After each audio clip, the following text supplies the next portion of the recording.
আমার ভাইরা, আল্লাহর নবী যখন জিজ্ঞাসা কেন তোমার জবান খুইলা গেল, জাম্মাটির গোস্ত আল্লাহর নবীর ডাক কয়, নবীজি আপনি আমারে খাবেন না, আপনি আমারে ধরবেন না, আপনি আমারে স্পর্শ করবেন না। আল্লাহর নবী ডাক কয়, কেন কেন?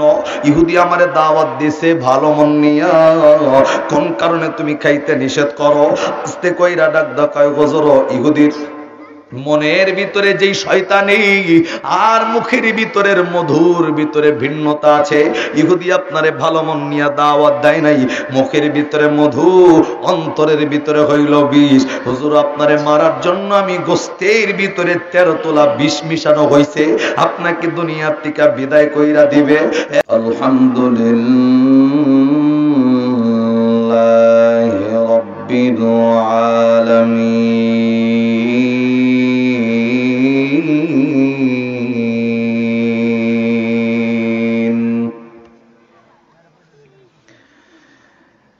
نحمده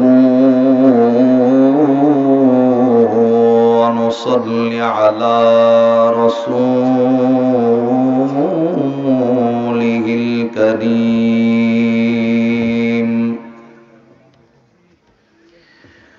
أما بعد فأعوذ بالله من الشيطان الرجيم. بسم الله الرحمن الرحيم.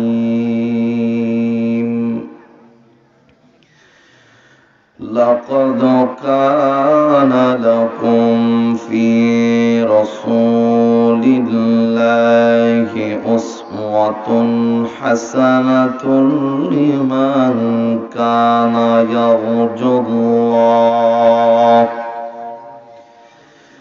واليوم الآخر وذكر الله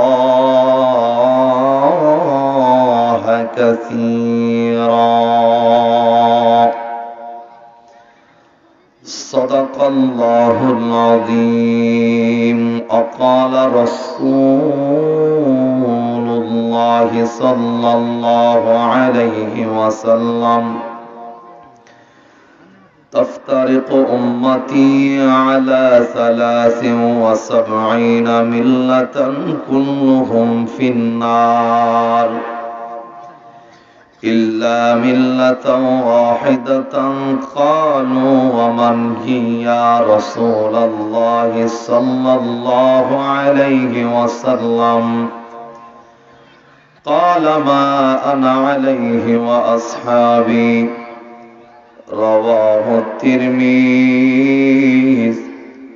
رواه أبو داود، رواه المشكات، أو كما قال عليه الصلاة والسلام. আল্লাহর দুনিয়া বুঝিয়া শুনিয়া মানুষ ইমানের পথে চলো,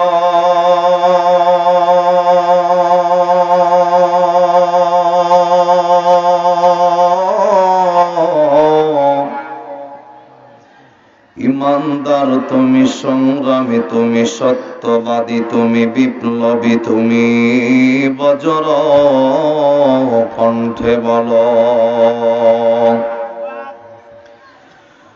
জাগো মুজাহিদ, ভেঙে দাও নীর, গাও ইসলামেরই গান।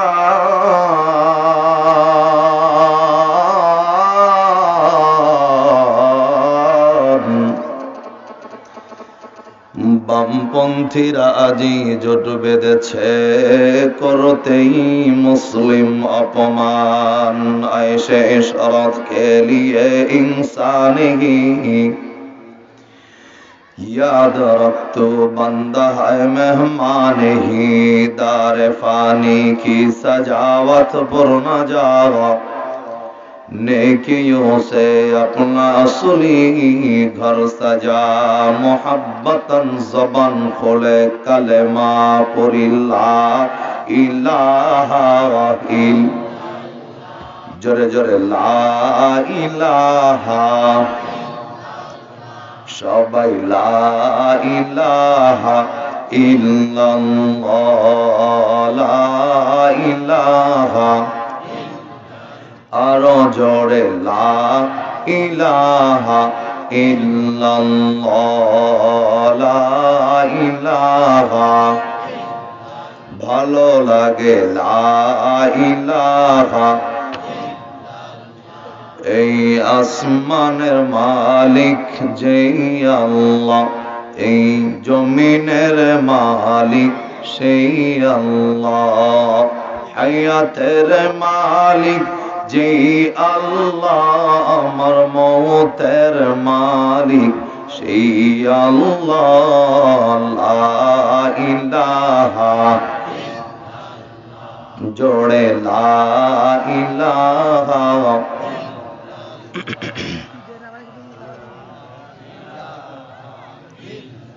ভাই এতগুলা মানুষ আপনারা এখানে বসেছেন কিন্তু আপনাদের যে আওয়াজ এই আওয়াজে মনে হচ্ছে আল্লাহ তাআলার এই কালেমার সাথে আপনাদের দুশমনি আছে।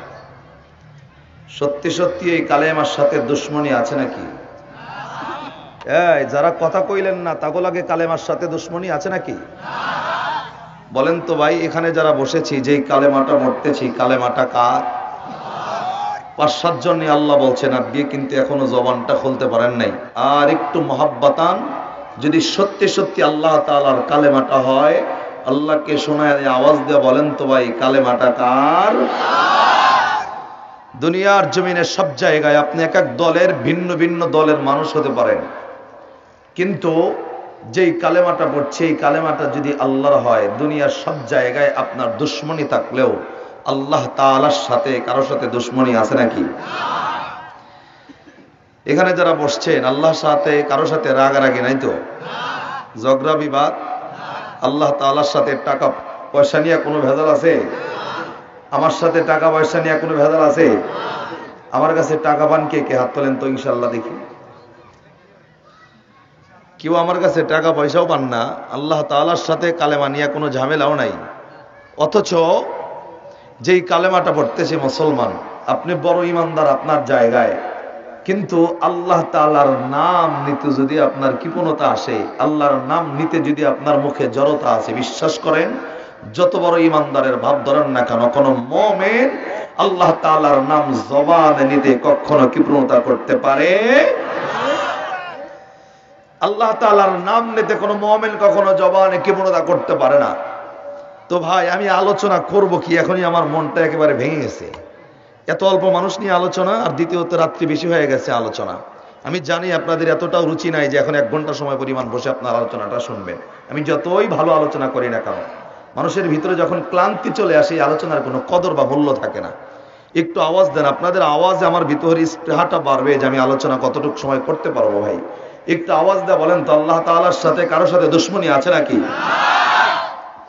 যদি একান্তই মনে করেন যে আল্লাহ তাআলার নাম আপনি জবানে নিচ্ছেন না, অথচ এই জবান দিয়া সারাদিন অপ্রয়োজনীয় কত কথা চাষ্টলে খরচ হয় তার কোনো হিসাব নাই। সারাদিন অপ্রয়োজনীয় কথা আপনি চাষ্টলে বলছেন, অন্যজনের গীবত আপনি গাচ্ছেন। শুধু তাই নয়, মালিকের নাম নিতে আপনার জবানে কৃপণতা। কিন্তু বাংলাদেশে কিছুদিন পরে যখন নির্বাচন শুরু হবে, এই পাবলিক গুলাই দেখবেন যে চিল্লায় গলা ফাটায় ফালাইতেছে, এমন পাবলিক আছে না নাই? যত জড়তা যত দুর্বলতা আল্লাহ তাআলার নাম নিতে। কিন্তু আজকের এই নিকলা দড়িপাড়ার মানুষ, আমি আপনাদের জন্য আল্লাহর পক্ষ থেকে একটা ইনফরমেশন দেই। ওযু লাগবে না কোনো মানুষ যদি বিনা ওযুতেও জবানে একবার আল্লাহকে আল্লাহ বলে ডাক দেয়, আল্লাহ অসংখ্য নিয়ামত তার জন্য রেখেছেন। কোন বান্দা যদি ওযু ছাড়াও একবার আল্লাহকে আল্লাহ বলে ডাকে, ওই বান্দার আমলনামায় যদি নেকি নাও হয়, কমপক্ষে আল্লাহ তাআলা তার আমলনামায় 1000 নেকি দান করবেন। আর এই নিকলা দড়িপাড়ার কোন বান্দা যদি ওযু অবস্থায় আল্লাহ রাব্বুল আলামিনকে আল্লাহকে একবার আল্লাহ বলে ডাক দেয়, অসংখ্য নিয়ামত তার জন্য, তার ভিতরে সবচেয়ে ছোট নিয়ামত অজুহালতে আল্লাহকে আল্লাহ বলে ডাকলে নেকি নাও হলে কমপক্ষে তারা আমলনামায় আল্লাহ তাআলা 5000 নেকি দান করবেন। আল্লাহ তাআলাকে ডাকলে মহব্বত তৈরি হয় কার সাথে? এই আল্লাহর নাম আওয়াজ দিয়ে চিল্লায় বলা লাগবে, মালিক রে আল্লাহরে ডাকলে মহব্বত তৈরি হয় কার সাথে? তারপরেও আপনি ডাকবেন না। আজকে দেখবেন আল্লাহ তাআলার সাথে আপনার মহব্বত হোক, এখানে আপনি খুশি না। খুশি কোন জায়গায়? দুনিয়ার জমিনে একজন চেয়ারম্যানের সাথে আপনার ভালো কানেকশন আছে, আপনার শরীরের স্ট্যাটাস বাড়ে। একটা এমপির সাথে আপনার ভালো কানেকশন আছে, আপনার শরীরের স্ট্যাটাস বাড়ে। একটা মন্ত্রীর লাগে যদি আপনার কানেকশন ভালো থাকে, আপনার শরীরের স্ট্যাটাস বাড়ে। আরে ভাই, আমি সাধারণ দৃষ্টিকোণ থেকে একটা কথা বোঝাই। বর্তমান সময়ে যে আওয়ামী লীগ ক্ষমতায় আছে, আছে না নাই? আমি কিন্তু রাজনীতি কোনো আলোচনা করছি না, আমি শুধু জাস্ট উদাহরণটা দেব। আওয়ামী লীগের সবচাইতে যিনি ভাইরাল নেতা বর্তমান সময়, সেই নেতার নাম কি? রাইট, একজন বলছেন ভাইরাল নেতার নাম হচ্ছে ওবায়দুল কাদের। মনে করেন এই নিকলা দড়িপাড়ার এক ব্যক্তি রাত্রি 2টা বাজে হঠাৎ করে একদিন ওবায়দুল কাদেররে ফোন দিছেন, আর ওবায়দুল কাদের আপনার ফোনটা রিসিভ করে 5টা মিনিট আপনার সাথে কথা বলছে। যেই নিকলা দড়িপাড়ার যেই সাধারণ পাবলিকের লগে ওবায়দুল কাদেরের মতো নেতা 5টা মিনিট যদি রাত্রিতে ফোনে কথা কয়, ওই লোকটা দেখবেন সকালবেলায় ফজরের নামাজ পড়া নিকলার রাস্তা দিয়ে হাঁটতেছে। অন্য দিন যেমনে হাঁটে, আজকের এমনি হাঁটতেছে না, তার হাঁটার স্টাইল চেঞ্জ হয়ে গেছে। আরে কথা কন না কেন? আর একজনের পাশ থেকে জিগায়, ও আপনার হাঁটার স্টাইল চেঞ্জ হইলো কারণ কি? উনি পিছনে ডাক দেখায়, বেটা চেনো আমারে? আমি কেডা? কয় কেডা তুমি? কয় আমি তো ওবায়দুল কাদেরের লগে কথা কও লোক মিয়া। কথা কন না কেন? এটা কিন্তু শুধুমাত্র আওয়ামী লীগকে উপলক্ষ করে নয়। যদি বিএনপির মির্জা ফখরুল ইসলাম আলমগীরও ক্ষমতায় থাকতো, তার লগে যদি আপনার 5 মিনিট সরাসরি কথা হয়, আপনার আমার তো আম মানুষ, তাহলে দেখবেন তার হাঁটার স্টাইল, বডি ল্যাঙ্গুয়েজ চেঞ্জ হয়ে যাবে। কথা কন ঠিক কিনা? কিন্তু যদি মনে করেন ওবায়দুল কাদের সাহেবের সাথে কথা বলার কারণেই আপনার 5 মিনিট কথা বলার কারণে আপনার হাঁটার স্টাইল, বডি ল্যাঙ্গুয়েজ চেঞ্জ, আর প্রধানমন্ত্রীর লগে যদি 5 মিনিট কথা বলতে পারেন, খালি হাঁটার স্টাইল আর বডি ল্যাঙ্গুয়েজ চেঞ্জ নয়, দেখবে লোকটা এই রাস্তা দিয়ে হাঁটতেছে 3 মাস আর পাও মাটিতে পড়বো না। কথা কন না কেন? আপনাদের কাছে আমার প্রশ্ন হইল, প্রধানমন্ত্রী বলেন, বিরোধী দলীয় নেত্রী বলেন, যারা এই ক্ষমতায় বাংলাদেশে আসে নির্বাচনের পর কয় বছরের নামে ক্ষমতা পায়? আরে বাংলাদেশের বাঙালি হয়ে থাকলে আওয়াজ দিয়ে জোরে বলেন, কয় বছর? 5 বছর শেষ, তাদের ক্ষমতার একটা টাইম শেষ হয়ে যায়। কিন্তু তার লগে সম্পর্ক তৈরি হইলে আপনার হাঁটার স্টাইল, বডি ল্যাঙ্গুয়েজ চেঞ্জ, সমাজের ভিতরে আপনার দেহে কে চেনে কে? অথচ যার নাম নিতে আপনি জবানে কৃপণতা করতেছেন, ওই মালিক পবিত্র কোরআনে 29 নম্বর পারা সূরাতুল মুলক 1 নম্বর পৃষ্ঠার 1 নম্বর লাইনের 1 নম্বর আয়াতে আল্লাহ বলেছেন, তাবারাকাল্লাযী বিয়াদিহিল মুলকু ওয়া হুয়া আলা কুল্লি শাইইন কাদির। আল্লাহ ডাক দেখায়, মানুষ প্রধানমন্ত্রী তো 5 বছরের নামে ক্ষমতায় আসছে, বিরোধী দলের নেত্রী ক্ষমতায় আসছে 5 বছরের নামে আসে, ওবায়দুল কাদেরের ক্ষমতা 5 বছর। আর তুমি যেই আমি আল্লাহর নাম নিতে কৃপণতা করতেছ, আমি তো 5 বছরের নামে ক্ষমতায় আসি নাই। আমি তো শুধু বাংলাদেশের সরকার প্রধান নয়, আমি আল্লাহ তো আসমান জমিন বানিয়েছি, আমি আল্লাহ তো তামাম পৃথিবীটাকে সৃষ্টি করেছি। আমি আল্লাহ, যেই আল্লাহ সমস্ত ক্ষমতার পাওয়ারের মালিক, যেই আল্লাহ সমস্ত জাহানের মালিক। আল্লাহ ডাক দেখায়, আজকে প্রধানমন্ত্রীর তুমি ডাক দাও, প্রধানমন্ত্রী তুমি ফোন দাও, সরাসরি প্রধানমন্ত্রী তোমার ফোন রিসিভ করে তোমার সাথে কথা বলবে না। ওবায়দুল কাদেররে ফোন দিলে সরাসরি তোমার ফোন রিসিভ করে তোমার সাথে কথা বলবে না। আল্লাহ ডাক দেখায়, বান্দা আমি আল্লাহ দেখবো না তুমি অটো চালাও, আমি আল্লাহ দেখবো না তুমি রিকশা চালাও, আমি আল্লাহ দেখবো না তুমি দিনমজুরের চাকরি করো, দিনমজুরের কাজ করো, রাত্রি 1টা 2টা 5টা নয়, এনি টাইম একবার তুমি যদি আমি মালিক রে আল্লাহ বলে ডাক দাও, আল্লাহ জানিয়েছেন ফাযকুরুনি আযকুরুকুম ওয়াশকুরুলি ওয়ালা তাকফুরুন। আল্লাহ ডাক দেখায়, বান্দা তুমি যদি মেথরের চাকরি করেও আমি আল্লাহকে ডাকো একবার, আমি আল্লাহ ওয়াদা দিলাম তোমার ডাকে আমি আল্লাহ সাড়া দিব কমপক্ষে 10 বার। আওয়াজ হয় না? চিল্লা সুবহানাল্লাহ জোরে হবে। আপনার আমার মতো রিকশাওয়ালা প্রধানমন্ত্রীর লগে দেখা করতে চাইলে 1 বছরের ভিতরে সম্ভব নয় সরাসরি। কিন্তু আল্লাহ ডাকদা জানে বলছেন, আমি 5 বছরের নামে ক্ষমতায় আসি নাই, যেই মালিক তামাম পৃথিবীটারই মালিক, যেই আল্লাহ আসমান জমিন বানিয়েছেন। আল্লাহ ডাক দেখায়, রিকশাওয়ালা বুঝি না, অটোওয়ালা বুঝি না, সিএনজিওয়ালা বুঝি না, যে কোনো ধরনের মানুষ আল্লাহকে একবার ডাক দিলে আল্লাহ ডাকে সাড়া দিবে কয়বার? সেই মালিকের নাম নিতে আপনার জবানে কৃপণতা, সেই আল্লাহর নাম আপনি নিতে পারছেন না। আরে ভাই, যেই মালিক জবানটা দিয়েছেন, যেই মালিক পোশাক পরিচ্ছদ দিয়েছেন, যেই আল্লাহ এখনো পর্যন্ত খাওয়ায়া পড়ায়া করোনার টিকা বাঁচায়া সুস্থ রেখেছেন, সেই আল্লাহর নামটা জবানে উচ্চ আওয়াজে নেওয়ার প্রয়োজন আছে না নাই? আমি লম্বা টাইম আলোচনা করব না, যদিও আজকের আপনারা এই মাহফিলে যুবকের চাইতে মুরব্বী মানুষের সংখ্যা বেশি। মুরব্বীদেরকে নিয়ে বয়ান করলে একটু কষ্ট হয়, যুবক মানুষের সামনে বয়ান করতে শান্তি লাগে বেশি। যদি বলেন কেন, কারণ তাদের মন মানসিকতা থাকে একটু চাঙ্গা। মুরব্বী মানুষ, ওনারা চিন্তা করতেছে বক্তা দি হিজওয়ান, এই বেড়া ওয়াজি করবো কি, আর আমি মনে হয় হনমই কি। তো ভাই, আমি আপনাদেরকে আলোচনা যেটা করবো, আমি কোরআন হাদিসের বাইরে কোনো কথা বলবো না। তবে আমি এখানে 90% কথা বলবো। আমি 1 ঘন্টাও যদি আলোচনা করি, 10% জবাব আমি আপনাদের মুখ থেকে আশা করতেছি। দিতে রাজি আছেন তো ইনশাল্লাহ? ইনশাল্লাহ জোরে খান আছেন না নাই? মাশাআল্লাহ, এক মুরব্বীর যে আওয়াজ পাইছি 10 জন যুবক ফেল মারছে। তো আলহামদুলিল্লাহ, আমি আমার বয়ানে যাব।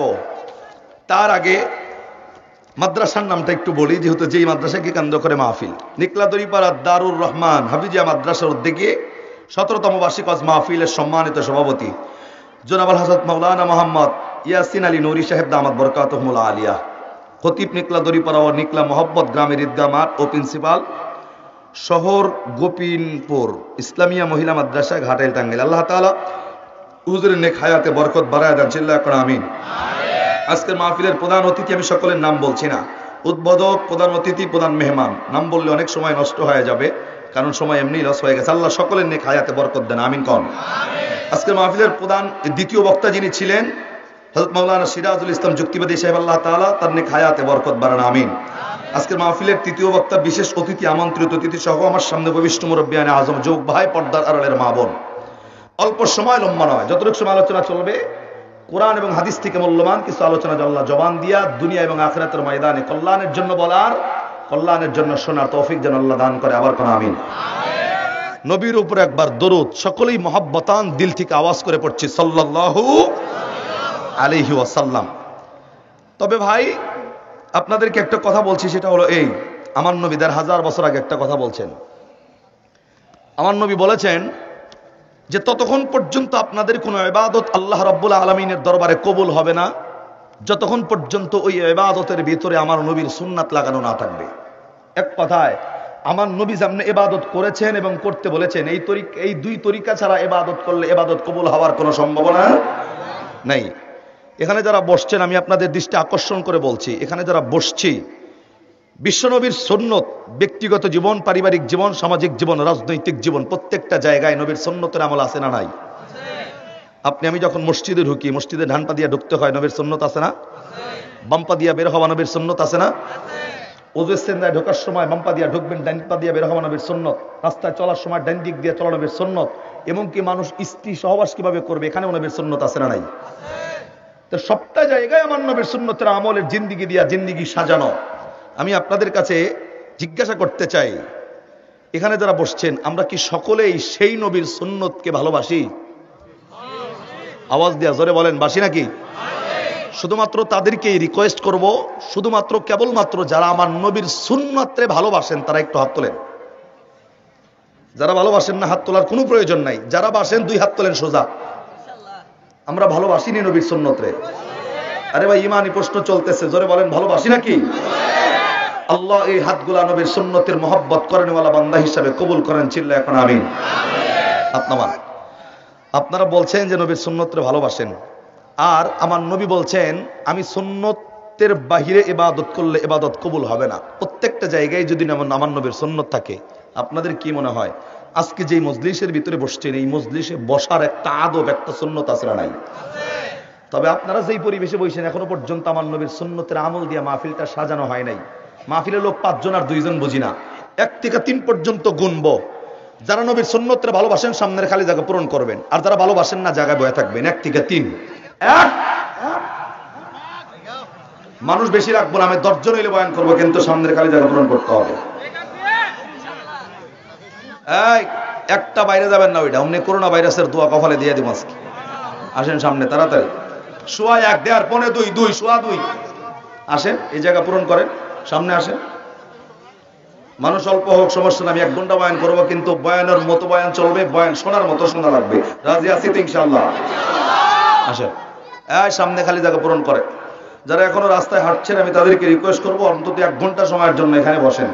এখানে 1 ঘন্টা বসলে ফায়দা আছে না নাই? এই public, everybody look at me, আওয়াজ দেন, 1 ঘন্টা এখানে বসে থাকলে ফায়দা আছে না নাই? আমার নবীর একটা হাদিস আছে, মাজলিসু ফিকহিন খায়রুম মিন ইবাদাতি 60 সানা। আমার নবীর এক ডাকায় নিকলা দড়িপাড়ার মানুষ, কোন মানুষ যদি 1 ঘন্টা সমপরিমাণ কিংবা তার চাইতে কম বেশি এই কোরআনের মাহফিলে বসে আলোচনা বোঝার নিয়তে, শোনার নিয়তে যদি বসে থাকে, আল্লাহ রাব্বুল আলামিন তার আমলনামায় কমপক্ষে 60 বছর সারা রাত দাঁড়ায় থাইকা নফল ইবাদত করলে যেই নাকি আজকের এই মজলিসে বসলে সেই পরিমাণ নাকি আল্লাহ দান করবেন। তাহলে বসলে ফায়দা আছে না নাই? মানুষ আপনারা 15 জন, কিন্তু এমন একটা ভাব নিয়ে বইছেন মনে 10,000 বই রয়েছে পুরা মাহফিলে, পুরা প্যান্ডেল বোঝাই হয়ে রয়েছে, অর্ধেকও ভরে নাই এখনো। জমামো কারে শীতের লিগা ফ্রিজ নাকি আমি? তো ভাই দিল দেন, আমি এখানে যারা বসছেন আপনাদের জন্য আর একটা কথা হলো এই, আজকের এই মাহফিল থেকে প্রত্যেকটা মানুষ রহমত নিয়ে বাড়িতে যেতে পারবে না। যদিও আমার মাইকালা ভাই খালি মাইক দিয়েছে, মানে সস্তার ভিতরে কাজ চালায় দিতেছে। আজকে কোনো বক্স নাই, কোনো মনিটর নাই, কোনো মিক্সার, কিচ্ছু না, হ্যাঁ, খালি স্বাস্থ্যর উপর দিয়ে চলতেছে। মাইকালা ভাই ভালো জানে যে হুজুররা বয়ান করতে গেলে কি কি লাগে। এখন বয়ান করতেছি একটা, আমার বয়ান আমার নিজেরই বুঝতে কষ্ট হইতেছে। তো তারপরেও বলছি এতটুক, এখানে যারা বসছেন প্রত্যেকটা মানুষ কিন্তু আজকের এই মাহফিল থেকে রহমত নিয়ে বাড়িতে যেতে পারবেন না। যদি বলেন হুজুর, এক সভাপতি হুজুর, এক বক্তা, এক শ্রোতা, কমিটির লোক এক সামিয়ানার নিচে বসছেন, সকলেই রহমত নিয়ে বাড়িতে যেতে পারবে না কেন? সকলেই যে রহমত নিয়ে বাড়িতে যেতে পারবে না, এটা আমার কথা নয়, এটা আল্লাহ রাব্বুল আলামিন এই পবিত্র কোরআনে সূরাতুল আরাফ নামে একটা সূরা নাজিল করছেন, যে আজকের এই মাহফিলে কোন বান্দাটা আল্লাহর রহমত পাবে আর কোন বান্দাটা রহমত থেকে বঞ্চিত হবে। এটার বর্ণনা আল্লাহ রাব্বুল আলামিন পবিত্র কোরআনে সূরাতুল আরাফ 9 নম্বর পারার 15 নম্বর পৃষ্ঠার 11 নম্বর লাইনের 204 নম্বর আয়াত। আবারও বলছি, আজকের এই মাহফিলে কোন বান্দাটা আল্লাহর রহমত পাবে আর কোন বান্দাটা বসে থাইকাও রহমত থেকে বঞ্চিত হবে। এই কথাটা আমার নয়, এই কথাটা সভাপতি হুজুরের নয়, কমিটির কোনো ব্যক্তিগত কথা নয়। এই কথাটা 1000 বছর আগে কোরআনের আয়াত নাজিল করে জানিয়েছেন কে? আজকের এই মাহফিলে রহমত কে পাচ্ছে আর কে রহমত থেকে বঞ্চিত হচ্ছে, এটার বর্ণনা পবিত্র কোরআন, সূরার নাম সূরাতুল আরাফ। সূরার নাম কি? সূরাতুল 9 পারার 15 পৃষ্ঠার 11 নম্বর লাইনের 204 নম্বর আয়াতের বর্ণনা। 1000 বছর আগে আল্লাহ জানিয়েছেন আজকের এই মাহফিলে কে রহমত পায় আর কে রহমত থেকে বঞ্চিত হয়। আমি সেই আয়াতটা তেলাওয়াতের মাধ্যমে আমি আমার আলোচনায় চলে যাব, মনোযোগ দিব ইনশাআল্লাহ। দিল দেন, আজকের এই মাহফিলের রহমতটা কে পাচ্ছেন আর কে রহমত থেকে বঞ্চিত হচ্ছেন। বর্ণনা সূরা আরাফ 9 পারার 15 পৃষ্ঠার 11 নম্বর লাইনের 204 নম্বর আয়াত।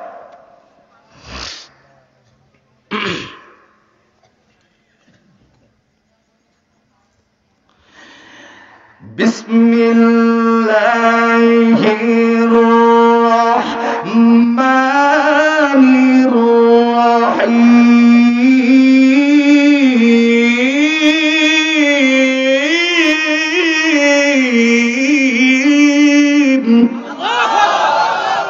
এখানে যারা বসেছেন ভাই সকলেই মুসলমান, কিন্তু অবাক করা বিষয় হলো এই, মুসলমান হয়েছি, বাবা মুসলমান, নিজের মাথায় টুপিও আছে, মসজিদে গিয়ে নামাজও আদায় করি, কিন্তু অনেক মুসলমান আছে এমন ক্লাস 1 থেকে শুরু করে গ্র্যাজুয়েশন কমপ্লিট করেছে, এবং কি কত উপন্যাসের বই পড়া তিনি মুখস্থ করেছেন, কত নায়ক নায়িকার নাম জানে, কত সিনেমার নাম মুখস্থ, কত হিন্দি প্লেয়ার যারা আছে তাদের নাম মুখস্থ রেখেছেন, ব্রাজিল, আর্জেন্টিনা, জার্মানির প্লেয়ারের নাম মুখস্থ করেছেন। কিন্তু আশ্চর্যজনক বিষয় হলো, মুসলমান হওয়ার পরেও দুনিয়ার জমিনে সব জানি, সব পড়ি, সবকিছু শিখেছি, কিন্তু যেই কিতাব আল্লাহ হুদাল লিন্নাস বলে নাজিল করেছেন, আপনার আমার হেদায়েতের বাণী, আজ পর্যন্ত মুসলমান হওয়ার পরেও এই পবিত্র কোরআন তেলাওয়াত করতে জানি না, এমন মুসলমান শুধু বাংলাদেশ নয়, আপনাদের এই নিকলা দড়িপাড়া এলাকায় আছে না নাই? আমি আপনাদের জন্য বলবো বন্ধু, আল্লাহর পক্ষ থেকে একটা সারপ্রাইজ পুরস্কার। আল্লাহ ডাক ডাকায়া নিকলা দড়িপাড়ার মানুষ, কোরআন যদি নাও জানো, তোমার সামনে যদি কেউ পবিত্র কোরআন থেকে তেলাওয়াত করে, আল্লাহ ডাক ডাকায় তুমি শুধুমাত্র মনোযোগ লাগায় কোরআনটা শুনবা। আল্লাহ বলেছেন আমি পড়লে যেই নাকি আপনি মাগার মনোযোগটা লাগাইয়া শুনলেও আপনার আমলনামায় সেই পরিমাণ নাকি আল্লাহ দান করবেন। শুধু তাই নয়, যেই কিতাব আজ পর্যন্ত আপনি স্পর্শ করে দেখেন নাই, এই যে তাকায় দেখেন, কোরআন দেখা যায় নাকি? পাবলিক কতক্ষণ দেখা যায়? আল্লাহ কোরআন নাজিল করে বলছে না, নিকলা দড়িপাড়ার মানুষ, কোরআন যদি পড়তে নাও জানো, শুধু অজু কইরা এই কোরআনটার দিকে তাকায় থাকো। আল্লাহ বলেছেন পবিত্রতা অর্জন কইরা কোরআনটার দিকে তাকায় থাকবা। আল্লাহ বলেছেন বান্দা যতক্ষণ তাকায় থাকবা পিছনের সগীরা গুনাহ ততক্ষণ মাফ হবে, ততক্ষণ পর্যন্ত ফেরেশতারা তোমার আমলনামার ভিতরে নেকি কন্টিনিউ লিখতে থাকবে। এমন কোন কিতাব সারা পৃথিবীতে নাই যেই কিতাবের দিকে তাকায় থাকলে পিছনের সগীরা গুনাহ মাফ হয়, যেই কিতাবের দিকে তাকায় থাকলে আল্লাহ তাআলার ফেরেশতারা আমলনামায় নেকি লেখে। আশ্চর্যজনক কপাল পোড়া মুসলমান হয়েছি ইমানদার দাবি করার পরেও এখনো পর্যন্ত কোরআনটাকেও খুলে দেখি না এমন মুসলমান এলাকায় আছে না নাই? শুধু সেখানেই শেষ নয়, আমি আরো বলছি, কোরআন পড়লে যেই নেকি, শুনলে সেই পরিমাণ নেকি দান করবে কে? এবং এই কোরআনটা শুনে কোন মানুষ যদি মোহাব্বত নিয়ে ঈমান এনে একবার আল্লাহু আকবার পড়ে, তার জন্য এত পুরস্কার। তার ভিতরে 3টা পুরস্কার হলো এমন। 1 নম্বরে আল্লাহ পিছনের সগীরা গুনাহ মাফ করে দিবে। কোরআন শুনে আল্লাহু আকবার বললে সগীরা গুনাহ মাফ করে দিবে কে? 2 নম্বরে কিয়ামতে কোরআনটা আল্লাহ বন্ধু বানায় দিবে। 3 নম্বরে এই কোরআনটাই আপনার জন্য মালিকের দরবারে সাক্ষী দিয়ে আল্লাহর জান্নাত পর্যন্ত পৌঁছে দিবে। তাহলে কোরআন শুধু আমি নয়, যে কোন স্টেজে ওলামায়ে কেরাম কোরআন পড়লে মনোযোগ লাগায়া শুই না আল্লাহু আকবার বলতে রাজি আছি তো ইনশাআল্লাহ। তাহলে আজকের এই মাহফিলের রহমত কে পাচ্ছে আর কে পাচ্ছে না? বর্ণনা সূরার নাম সূরাতুল আ'রাফ, 9 পারার 15 পৃষ্ঠার 11 নম্বর লাইনের 204 নম্বর আয়াত। আবার একটু মনোযোগ দেন। বিসমিল্লাহির রহমানির রহিম।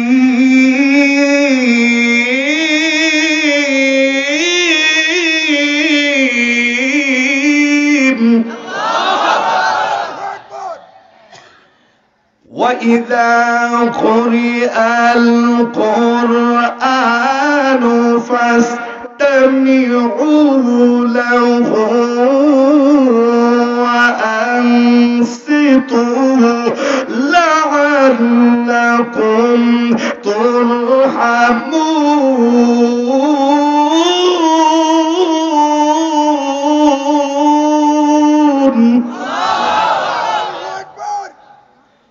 আমার ভাইরা, আমার বন্ধুগণ, আজ থেকে ১,৫০০ বছর আগে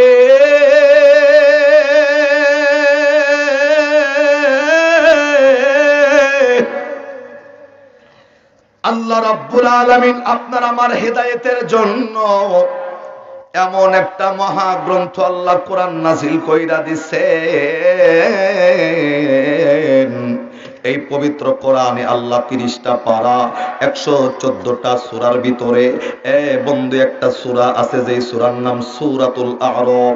9 নম্বর পারার 15 নম্বর পৃষ্ঠার 11 নম্বর লাইনের 204 নম্বর আয়াত। আজ থেকে ১,৫০০ বছর আগে আল্লাহ পাক রব্বুল আলামিন এই এলাকার মানুষদের জন্য সহ তামাম বিশ্বের সকল মানুষদের জন্য আমার আল্লাহ এই আয়াতটা নাজিল করে ডেকে ডেকে ডাকদা বললেন, ওয়াইদা কুরিয়াল কুরআনু ফাসতামিউ লাহু ওয়া আনসিতু লাআল্লাকুম তুরহামুন। আল্লাহ রাব্বুল আলামিন ডেকে ডেকে ডাকদা পায়, নিকলা দড়ি পড়ার মানুষ শুনে নাও, শুনে নাও। যে জায়গায় আমি আল্লাহ রাব্বুল আলামিনের পবিত্র কোরআনের তেলাওয়াত হবে, যে জায়গায় আমি আল্লাহর কোরআনের হাকিকতের বর্ণনা করা হবে, যে জায়গায় আমি আল্লাহর কোরআনের আলোচনা করা চলবে, আল্লাহ ডাকদা জানায়া দিলেন ফাসতামিউ লাহু।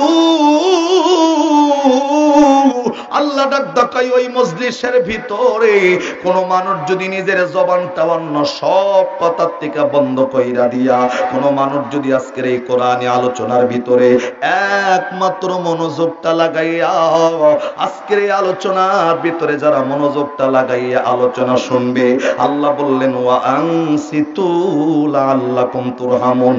আল্লাহ ডাকদা কয় আমি আল্লাহ আসমান থেকে যেই পরিমাণ রহমত নামাবো আজকের এই আলোচনার ভিতরে একমাত্র মনোযোগ লাগাইয়া আলোচনা শুনবে যারা, আল্লাহ ডাকদা কয় আমি আল্লাহ যেই রহমতটা নামাবো আলোচনায় মনোযোগ দিবে যারা, আমি আল্লাহর বিশাল রহমতের মালিক আজকে হইয়া যাবে তারা।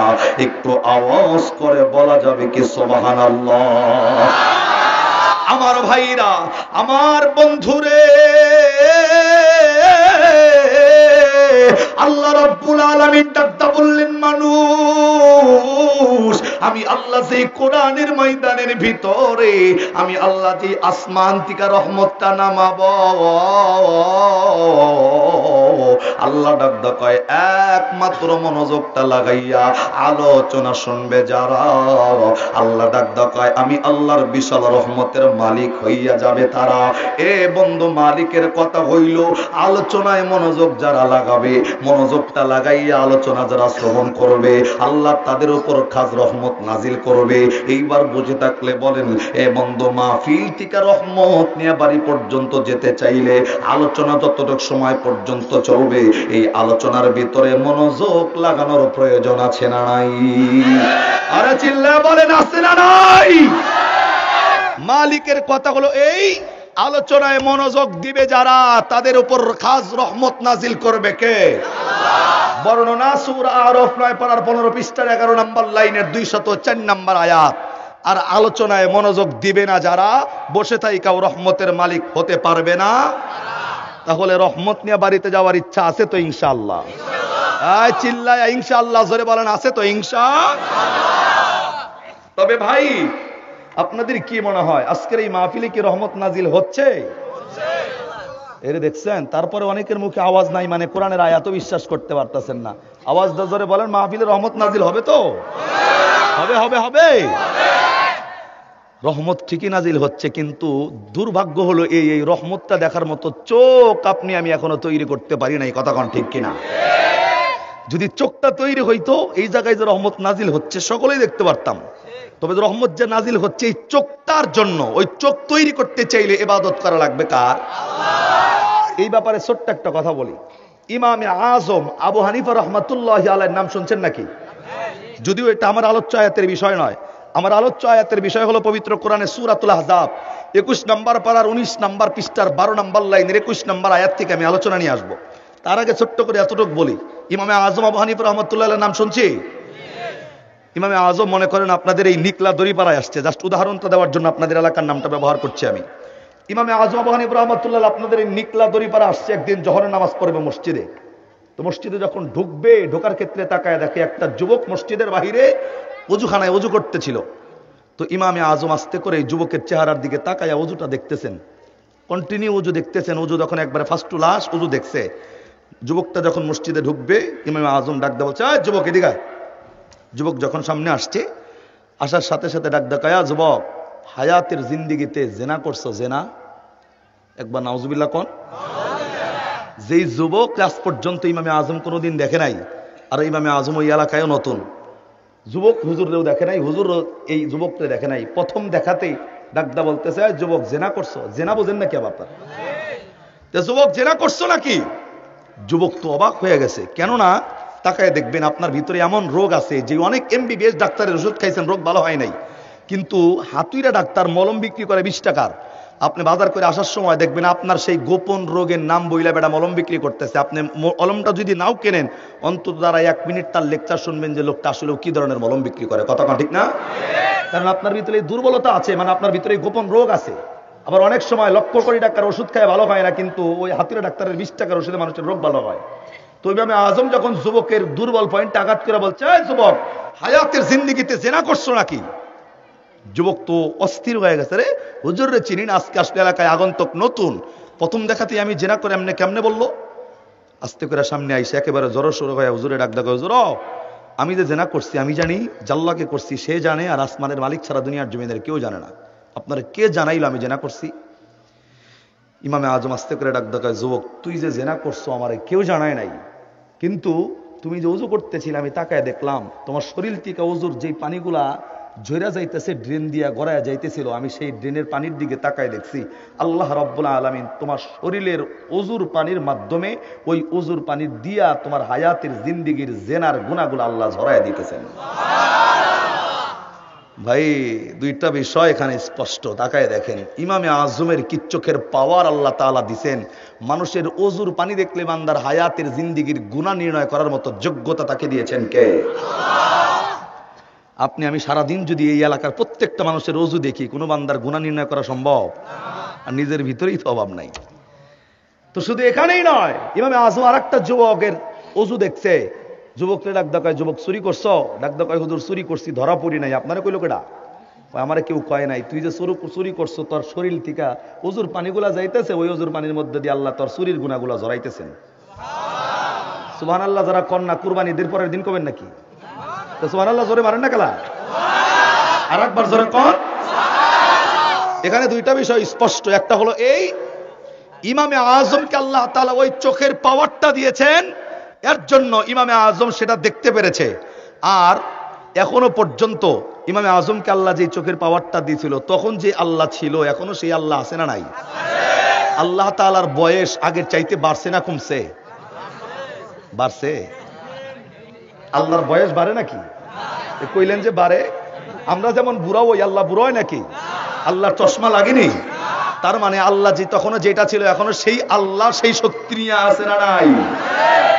কিন্তু প্রবলেম হইল, ইমামে আজম যেই ইবাদত করে আল্লাহ সান্নিধ্য অর্জন করে, যেই ঈমান এনে আল্লাহ তাআলার ইবাদত করে আল্লাহ সান্নিধ্য অর্জন করেছে, আপনি আমি এখনো সেই ইবাদতের মাধ্যমে আল্লাহ তাআলার সান্নিধ্য অর্জন করতে পারি নাই। কথা কন ঠিক কিনা? আল্লাহ তখন যেটা ছিল, এখনো সেই আল্লাহই আছে। তবে এখনো যদি আপনি ইবাদতের মাধ্যমে আল্লাহ তাআলা সেই সান্নিধ্য অর্জন করতে পারেন, মানুষ ওযু করলে আল্লাহ তাআলা আপনাকে এখনো চোখের মাধ্যমে, ওযুর পানির মাধ্যমে এখনো পর্যন্ত আপনার এই হায়াতের গুনাহ দেখায় দিবেন। এবং কি, এখনো যদি নিকলা দড়িপাড়ার কোনো মানুষ যদি ওযু করে, আল্লাহ রাব্বুল আলামিন দেখি বা না দেখি, এখনো পর্যন্ত আপনার আমার হায়াতের জিন্দেগীর গুনাহগুলা আল্লাহ তাআলা ওযুর পানির মাধ্যমে ঝরায় দেয়। সুবহানাল্লাহ। তবে ভাই, এর জন্য এখানে রহমত নাজিল হচ্ছে, কোরআনের বর্ণনা না দেখলেও বিশ্বাস করা লাগবে। কথা কার? এবার আসেন মূল আলোচনায়। খারাপ লাগতেছে নাকি? মূল আলোচনা হলো এই, আমি যে আয়াতে কারিমা তেলাওয়াত করেছি, আমি মনে করি যে এই আয়াতের আলোচনা অনেক মানুষ অনেক ভাবে করেছেন, কিন্তু আমি যেইভাবে করব, আমি গ্যারান্টি আজ পর্যন্ত এইভাবে কোনো বক্তা আজ পর্যন্ত আলোচনা করে নাই। আমি এমন একটা মেসেজ আজকে আপনাদের জন্য নিয়ে আসছি, মেসেজটা শুনলে দিলের ভিতরে শান্তি লেগে যাবে। একবার সুবহানাল্লাহ মারেন। মেসেজটা কোরআনের আয়াত, সূরা আহজাব 21 নম্বর পারার 19 নম্বর পৃষ্ঠার 12 নম্বর লাইনের 21 নম্বর আয়াত। তবে ভাই, আমরা জানি নামাজ পড়ি জান্নাতের জন্য, হজ করি জান্নাতের জন্য, মসজিদ মাদ্রাসা কবরস্থানে দান করি জান্নাতের জন্য, যাকাত দেই জান্নাতের জন্য। কিন্তু এমন একটা আয়াত আমি আপনাদের সামনে আজকে পড়েছি, নামাজও পড়া লাগবে না, রোজাও করা লাগবে না, হজও করা লাগবে না, যাকাতও দেওয়া লাগবে না। আল্লাহ এমন একটা আয়াত এখানে ফিট করেছেন, একটা আমল আল্লাহ ফিট করে দিয়ে বলেছেন যে কোনো মানুষ এই আয়াতকে, মেসেজকে মেনে নিয়া একটা আমল যদি হায়াতের জিন্দেগিতে কন্টিনিউ করে, ওই বান্দার নামাজও লাগবে না, রোজাও লাগবে না, হজও লাগবে না, যাকাতও লাগবে না, আল্লাহ তাআলা তাকে জান্নাতের মেহমান বানাবেন। এখন জীবনে বহুত মৌলবীর বয়ান শুনলাম, মাগার নামাজ রোজা হজ যাকাত ছাড়া যে জান্নাতে যাওয়া এমন বক্তা আজ পর্যন্ত পাই নাই। পাইছি তাদের, যাদের দেখবেন যে দাড়িও নাই, মোছও নাই, খালি মাথার ভিতরে জট। কথা কন না? তারা কয়, বেড়া তোর নামাজ তো পড়া লাগবে না, খালি মুরিদটা ওয়া দেখ, তোর 14 গোষ্ঠীর নামাজ আমি একলা পড়বো। কথা কন না? আছে না নাই? ওই যে মুরব্বী বাবাজি কই গেছে রাগ করে জিজ্ঞাসা করেন নাকি লিগা? হ্যাঁ আইবো ভাই, বইছেন তো বইছেন, একটা উঠবেন, আমি কিন্তু জুতা বাইদা যাবো, কই যান আমি কিন্তু দেখবো। রাত্রে দিবেন 12টায়, আবার মাহফিল থেকে উঠে চলে যাবেন, এত হস্ত হয়েছে। একটা উঠলে খবর আছে, এই কথা কন নাকি লিগা? একটা উঠতে পারবেন না মাহফিলে, একটাও না। খালি 1 নাম্বার আর 2 নাম্বার। 1 নাম্বারে 5 মিনিট, 2 নাম্বারে মানে বড়রা 10 মিনিট, 11 মিনিট যাইব করোনা ভাইরাসের দোয়া আজকে কপালে দিয়ে দিব। রাজি আছে? বাপ দাদার কোনো আলোচনা নাই, কোরআন থেকে আলোচনা চলবে। শুনতে রাজি আছি তো ইনশাআল্লাহ?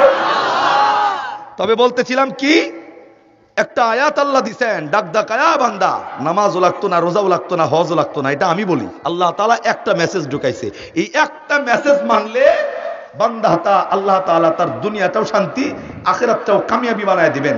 আমি এটা ঘেটে ঘুটে দেখেছি, আল্লাহ যেই মেসেজটা দিছেন, ওই মেসেজের ভিতরে বাহ্যিক দৃষ্টি দিয়া নামাজ নাই, রোজা নাই, হজ নাই, যাকাত নাই, কিচ্ছু নাই। আমল একটা করলে জান্নাত দিবেন কে? আল্লাহ। খালি জান্নাত না, দুনিয়াতেও শান্তি আল্লাহ বলছেন, আখিরাতেও শান্তি। কে দান করবে? আল্লাহ। তো জীবনে বহু বক্তা ওয়াজ করলো, মাগার নামাজ রোজা হজ যাকাত ছাড়াতে জান্নাতে যাওয়া আজ পর্যন্ত কোনো বক্তা পাওয়া যায় নাই। আমি দলেশ্বরী যেহেতু বলছি, আগে মারবার লিগে উঠেন না, মাহফিল থেকে চলে যায় সকালবেলা চাষটলে সমালোচনা করেন না, শেষ পর্যন্ত বসেন, আমি এটা সমাধান দিয়ে যাব ইনশাআল্লাহ। দিল দেন। এই আয়াতের ব্যাখ্যা বলার আগে একটা হাদিস আমি তেলাওয়াত করেছি, সেই হাদিস থেকে আলোচনা একই। এই হাদিসের ভিতরে আল্লাহর নবী যে ব্যাখ্যা দিয়েছেন, কোরআনের আয়াতের ভিতরে সেম ব্যাখ্যা আল্লাহ রাব্বুল আলামিন দিয়েছেন। ১,৫০০ বছর আগে আমার নবী এই হাদিসটা সাহাবায়ে কেরামের সামনে বর্ণনা করতে চলে, একটু দিল লাগান। আমার ভাইরা, আমার বন্ধুগণ, আজ থেকে ১,৫০০ বছর আগে বিশ্বনবী সাল্লাল্লাহু আলাইহি ওয়াসাল্লাম সাহাবায়ে কেরামদেরকে সামনে নিয়ে আসতে কইরা আমার নবী জবানে এমন একটা হাদিস বর্ণনা কইরা দিছে। আমার নবী ডেকে ডেকে ডাকদা কয়, তাফতারিকু উম্মতি আলা 73 মিল্লাতান কুল্লুহুম ফিন্নার ইল্লা মিল্লাতান ওয়াহিদাতান। ক্বালু ওয়া মান হিয়া রাসূলুল্লাহ সাল্লাল্লাহু আলাইহি ওয়াসাল্লাম? ক্বালা মা আনা আলাইহি ওয়া আসহাবি।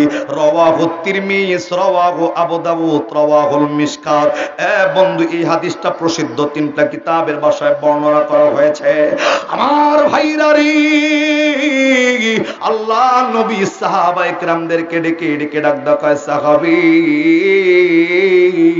কিয়ামতের ময়দানে আমার যতগুলা উম্মতি মুহাম্মাদি থাকবে, এ বন্ধু, এই ঘাটাইল থানার উম্মতি মুহাম্মাদি নয়, টাঙ্গাইল জেলার উম্মতি মুহাম্মাদি নয়, ঢাকা বিভাগের উম্মতি মুহাম্মাদি নয়, Bangladesh, Pakistan, Australia, America, Italy, German, Japan নয়। এ বন্ধু,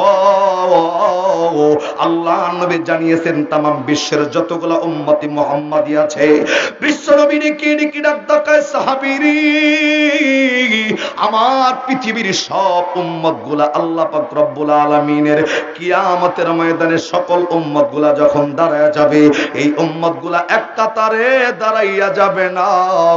আল্লাহ নবী ডাকদা কয়, আমার উম্মতগুলা একটা নয়, দুইটা নয়, 10টা নয়, 20টা নয়, আমার উম্মতগুলা কিয়ামতের ময়দানে 73টা দলের ভিতরে দাঁড়ায় যাবে। আর বন্ধু, আল্লাহ নবী ডাকদা বললেন, উম্মতগুলা 73টা দলের ভিতরে দাঁড়ায় যাবে ঠিকই, কিন্তু কলিজায় লাগার মতন কথা হইল এই, আল্লাহ নবী বলেছেন, তাফতারিকু উম্মতি আলা 73 মিল্লাতান কুল্লুহুম ফিন্নার।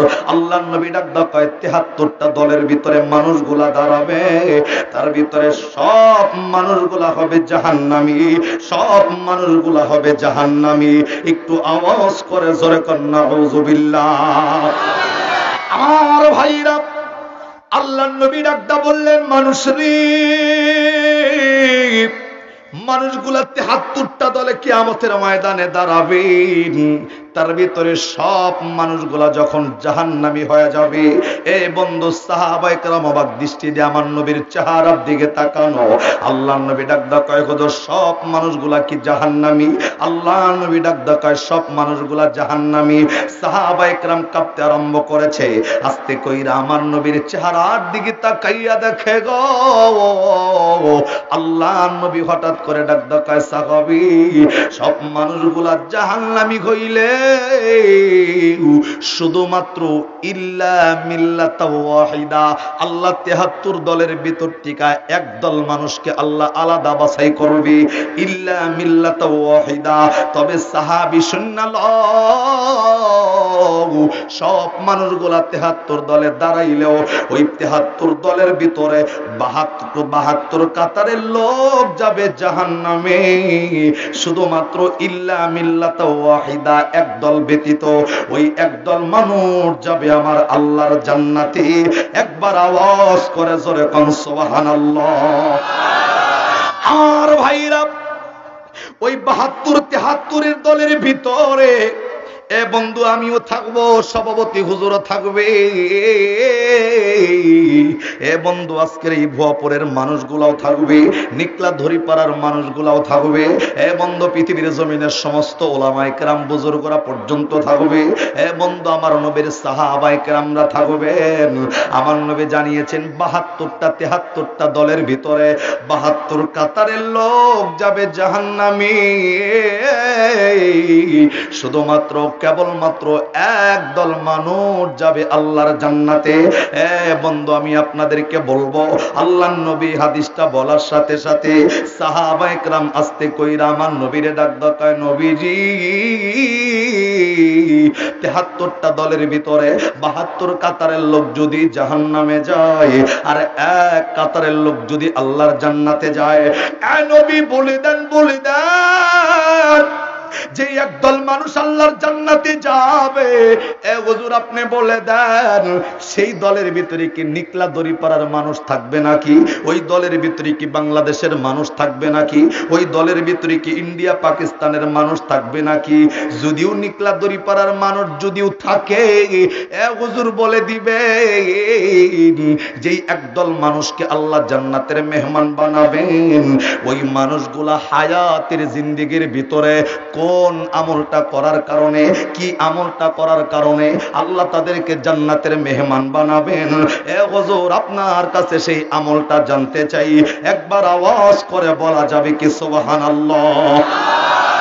আল্লাহর নবী আস্তে কইরা সাহাবীদেরকে ডাক দিয়া বললেন, সাহাবী ৭৩ ভিতরে মাত্র একদল মানুষকে আল্লাহ জান্নাতের মেহমান বানাবেন, মাত্র বেশি আমলের কারণে নয়। ওই মানুষগুলা যারা জান্নাতি হবে, হায়াতের জিন্দেগির ভিতরে তারা যদি আল্লাহ রাব্বুল আলামিন একটা আমলের কথা জানাইছেন, ওই মানুষগুলা নিকলা দড়িপাড়ার মানুষ যদি জান্নাতে যেতে চায় তাদেরকে জানায়া দিও, হায়াতের জিন্দেগিতে যদি একটা আমল তারা কন্টিনিউ করে, আল্লাহর নবী ডাক দেয় মাত্র ওয়ানলি ওয়ান, এক আমলের বিনিময় আল্লাহ তাদেরকে জান্নাতের মেহমান বানাবেন। একবার আওয়াজ করে জোরে সুবহানাল্লাহ। এই বুঝলে বলেন কিয়ামতের ময়দানে দল হবে কয়টা? আওয়াজ দিয়া জোরে বলেন কয়টা? বর্তমান বাংলাদেশের দিকে তাকান, কিয়ামতের ময়দানে দল হবে ৭৩, আর বর্তমান বাংলাদেশে দল আছে হাজার হাজার। আরে কথা কন নাকি লিগা? দেখবেন আজকে এই মসজিদের মুসল্লি ওই মসজিদের মুসল্লির লগে মিল নাই, এক পীরের মুরিদ অপর পীরের মুরির লগে মিল নাই, এক দলের নেতাওয়ালা আরেক দলের নেতার লগে মিল নাই। কথা কন ঠিক না? এর জন্য বাংলাদেশে বর্তমান সময় এই ১৭ কোটি মানুষের ভিতরে ৯০ থেকে ৯৬% মুসলমানের দেশে মাত্র ৪ থেকে ৫% বিজাতি মুসলমানের বিরুদ্ধে কথা বলে, কোরআনের বিরুদ্ধে কথা বলে, আল্লাহর বিরুদ্ধে কথা বলে, বিসমিল্লাহর বিরুদ্ধে কথা বলে। মুসলমান আজকে হাজার দলে বিভক্ত হয়ে যাওয়ার কারণে কাফের বেঈমানগুলা, নাস্তিকগুলা, বিজাতিগুলা মুসলমানের বিরুদ্ধে কথা বলতে সাহস করতেছে। কথা কন ঠিক কিনা? আমি তো মনে করি বন্ধু, বাংলাদেশে বর্তমান সময় ৯০ থেকে ৯৬% মুসলমান যদি নিজের দলকে ভুলে গিয়া, আর নিজের বিশ্বাসকে ভুলে গিয়া, নিজের সমাজের আওতাধীন মুসল্লিদেরকে ভুলে গিয়া এক আল্লাহর গোলাম হয়ে, এক নবীর উম্মত হয়ে, এক কোরআনের সৈনিক হয়ে বাংলার মাঠে ময়দানে ওলামায়ে কেরামের ডাকে সাড়া দেওয়ার পর তাকবীরের আওয়াজ যদি সম্মিলিতভাবে বের করে দেয়, এই ৪ থেকে ৫% বিজাতি মুসলমানের বিরুদ্ধে কথা বলা তো দূরের কথা, বাংলার জমিন থেকে পালানোর মতো রাস্তা খুঁজে পাবে না। কথা ঠিক কিনা? আরে ভাই, বর্তমান বাংলাদেশে মুসলমানের অবস্থা হয়েছে এমন, আমি দেখেছিলাম বহুত দিন আগে একটা ভিডিও, ২ হরিণে ঝগড়া লাগাইছে, 2 হরিণের শিং দিয়া, আর একটা হরিণ তাকায় তাকায় দেখতেছিল। কিছুক্ষণ পরে একটা বাঘ আসছে, আইসা যে 2টা ঝগড়া করতেছে এই 2টার ভাগ দেখে নাই, যেটা দাঁড়ায় ছিল ওটা চলে গেছে ভাগ দিয়ে খাই। যে 2টা ঝগড়া করতেছে এখন অন্তত বাঘ আইসা 2টা ঝগড়ার ভিতর থেকে একজনকে তো ধরবেই, শিকার তো সে করবেই। এখন যে ঝগড়া যে করতেছিল তারা তো দুর্বল, নিজেরা ঝগড়া করতেছে, এমনিই দুর্বল। বাঘ আইসা ঘাড়ের ভিতরে কামড় দিয়েছে, অপর হরিণ যে ওখান থেকে সরে যাবে এই সময়টা পর্যন্ত তিনি পায় নাই। কথা ঠিক না? মুসলমানের অবস্থা হয়েছে এমন। আমি করি আওয়ামী লীগ, আমি বিএনপি, আমি জামাত, আমি এটা, আমি ওটা, আমি ওই পীরের মুরিদ, আমি ওই পীরের মুসল্লি। আরে ভাই এগুলা বাদ দেন, দুনিয়ার জমিনে সবকিছু ডিভাইডেড হলেও আল্লাহরে তো ডিভাইডেড করা যায় না। কথা ঠিক না? সবকিছু আলাদা করে ভাগ করে গেলেও কোরআন তো আর ভাগ করা যায় না। যে যার দল করেন, যার যার জায়গায় থাকেন, তাতে কোনো অসুবিধা নাই। কিন্তু কোন নাস্তিক, কোন বেঈমান কোরআনের বিরুদ্ধে কথা বললে, মুসলমান হয়ে থাকলে বিন্দু পরিমাণ রক্ত যদি শরীরে থাকে, এই মুসলমান সেই কোরআনের অপমানকে সহ্য করতে পারে না। কথা ঠিক কিনা? আমি মনে করি বন্ধু, এখন যার যার জায়গায় সে এসে থাকেন তাতে কোনো অসুবিধা নাই, কিন্তু কোরআনের বেলায় আমরা এক, মুসলমানের ক্ষেত্রে আমরা এক, আল্লাহ তাআলার আইনের ক্ষেত্রে আমরা এক, ইসলামের ক্ষেত্রে যদি আমরা এখনো এক হয়ে মাঠে ময়দানে তাকবীরের আওয়াজ, এই দীপ্ত আওয়াজ যদি জবানে বের হয়, বাংলাদেশের কোনো কুলাঙ্গার ইসলামের বিরুদ্ধে কলম ধরার মতো সাহস পাবে না। কথা ঠিক কিনা? তবে ভাই ওই দিকে নয়, ওই দিকে গেলে আলোচনা লম্বা হবে। আমি শুধু এতটুক বলছি, কিয়ামতের ময়দানে দল হবে ৭৩, কিন্তু বাংলাদেশে হাজার দলে বিভক্ত বর্তমান সময়। তবে আল্লাহর নবী জানিয়েছেন ৭৩টা দলের ভিতরে ৭২ কাতারের লোকই জাহান্নামী, জান্নাতি কয় দল? এই বপুরের মানুষ আওয়াজ দেয়া চিল্লায় জোরে বলেন কয় দল? যে এক দলকে আল্লাহ জান্নাতের মেহমান বানাবেন সেই দলের ভিতরে থাকার প্রয়োজন আছে না নাই? যারা কথা কন না হেরা কই থাকবেন? যারা জমানটা খুলতেছেন না নতুন জামার ভাবটা দইরা বিরাজ করার নিয়তে বইছেন কেবল, তারা কই থাকবেন? আওয়াজ দেওয়া জোরে বলেন, জান্নাতি দলের ভিতরে থাকার প্রয়োজন আছে না নাই? আওয়াজ দা বলেন তো ভাই, আমরা কি চাই আল্লাহর কাছে, জান্নাত না জাহান্নাম? আল্লাহরে শুনান, আল্লাহ কিন্তু জবান পরীক্ষা করে দেখতেছে বান্দা জান্নাতটা কইতাছে তারপরে অস্থির লাগে। আওয়াজ দে আল্লাহরে শুনান, জান্নাত না জাহান্নাম? আবার আবার জান্নাত না জাহান্নাম? জাহান্নামে কে কে যাবেন হাত তোলেন তো ইনশাআল্লাহ বলে দেখি।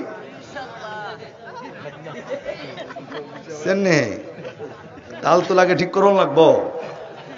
আবার বলেন জান্নাত না জাহান্নাম? ঘুমাই নাই তো আমরা কেউ, নাকি ঘুমাইছি? এই ওয়াজের পরে যদি কোনো বেটার ঘুম ধরে, বেটার সই না কথা কন, ঠিক না? তবে দিল দেন এতটুকু বলি, এক মাহফিলে এক হুজুর যখন বয়ান করতেছে, এক পাবলিক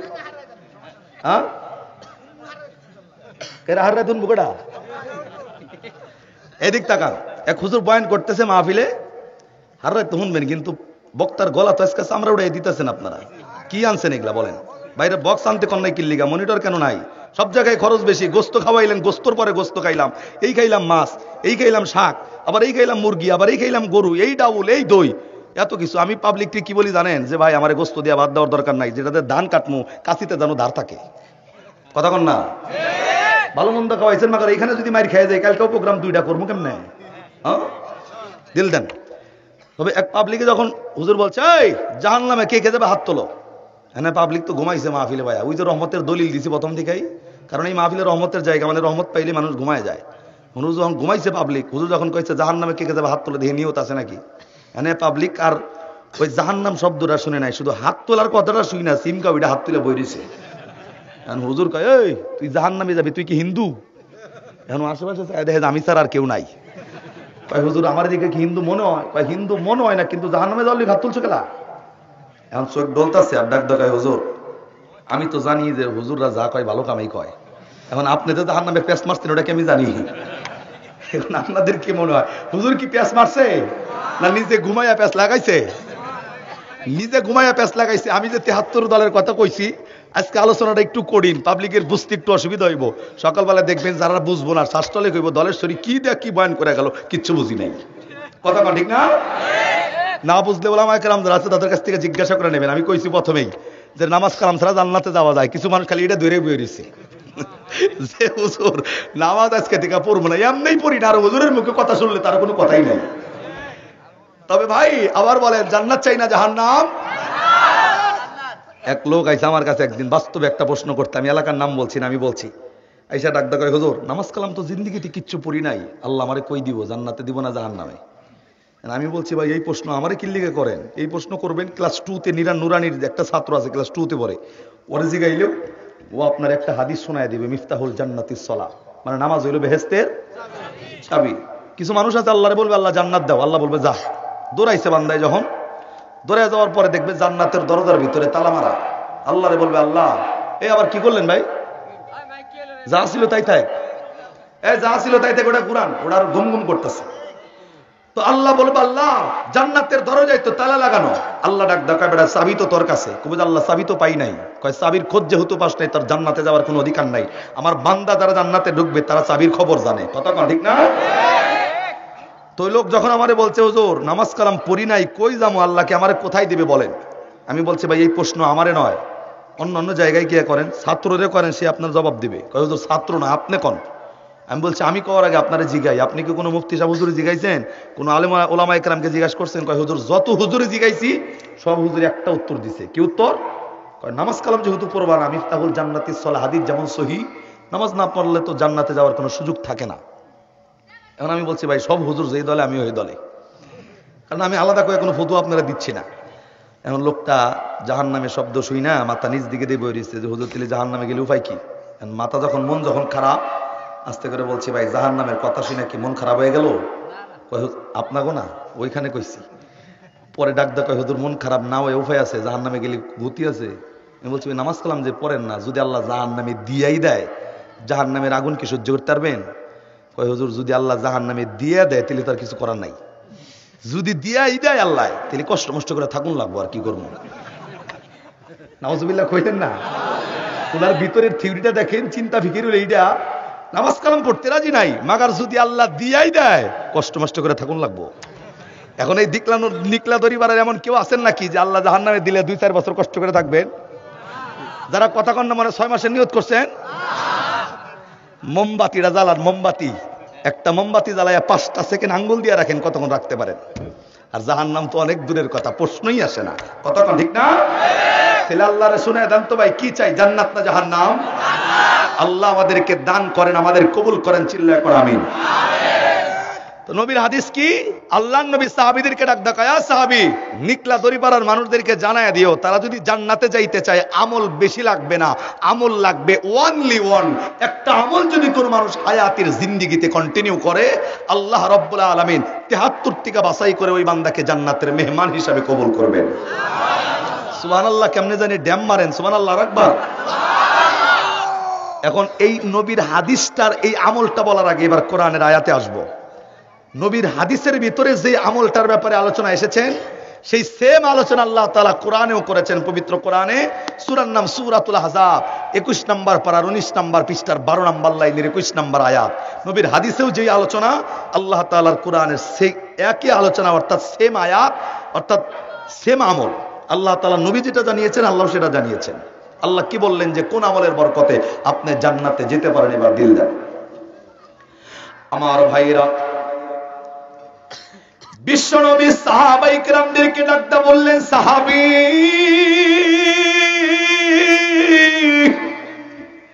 মানুষদেরকে একটা আমলের বিনিময় আল্লাহ মানুষদেরকে জান্নাতের মেহমান বানাইয়া দিব। নিকলা দরিপাড়ার মানুষদেরকে জানাইয়া দিও, ওই মানুষগুলা যদি এই আমলটা করে, একটা আমলের বিনিময়ে আল্লাহ তাদেরকে জান্নাতের মেহমান বানাবেন। এ বন্ধু, সেই আমলটা নবীর হাদিসেরটা বলার আগে আল্লাহ পাক রব্বুল আলামিনের কোরআন থেকে বলবো। এ বন্ধু,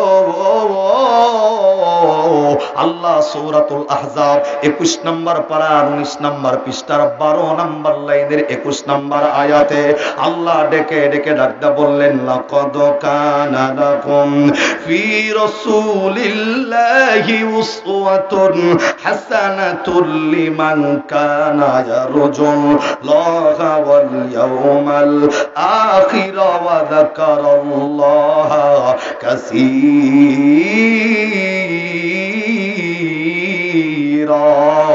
আওয়াজ করে আল্লাহু আকবার। আল্লাহ রাব্বুল আলামিন নবীরে ডাক দিয়া বললেন, নবীজি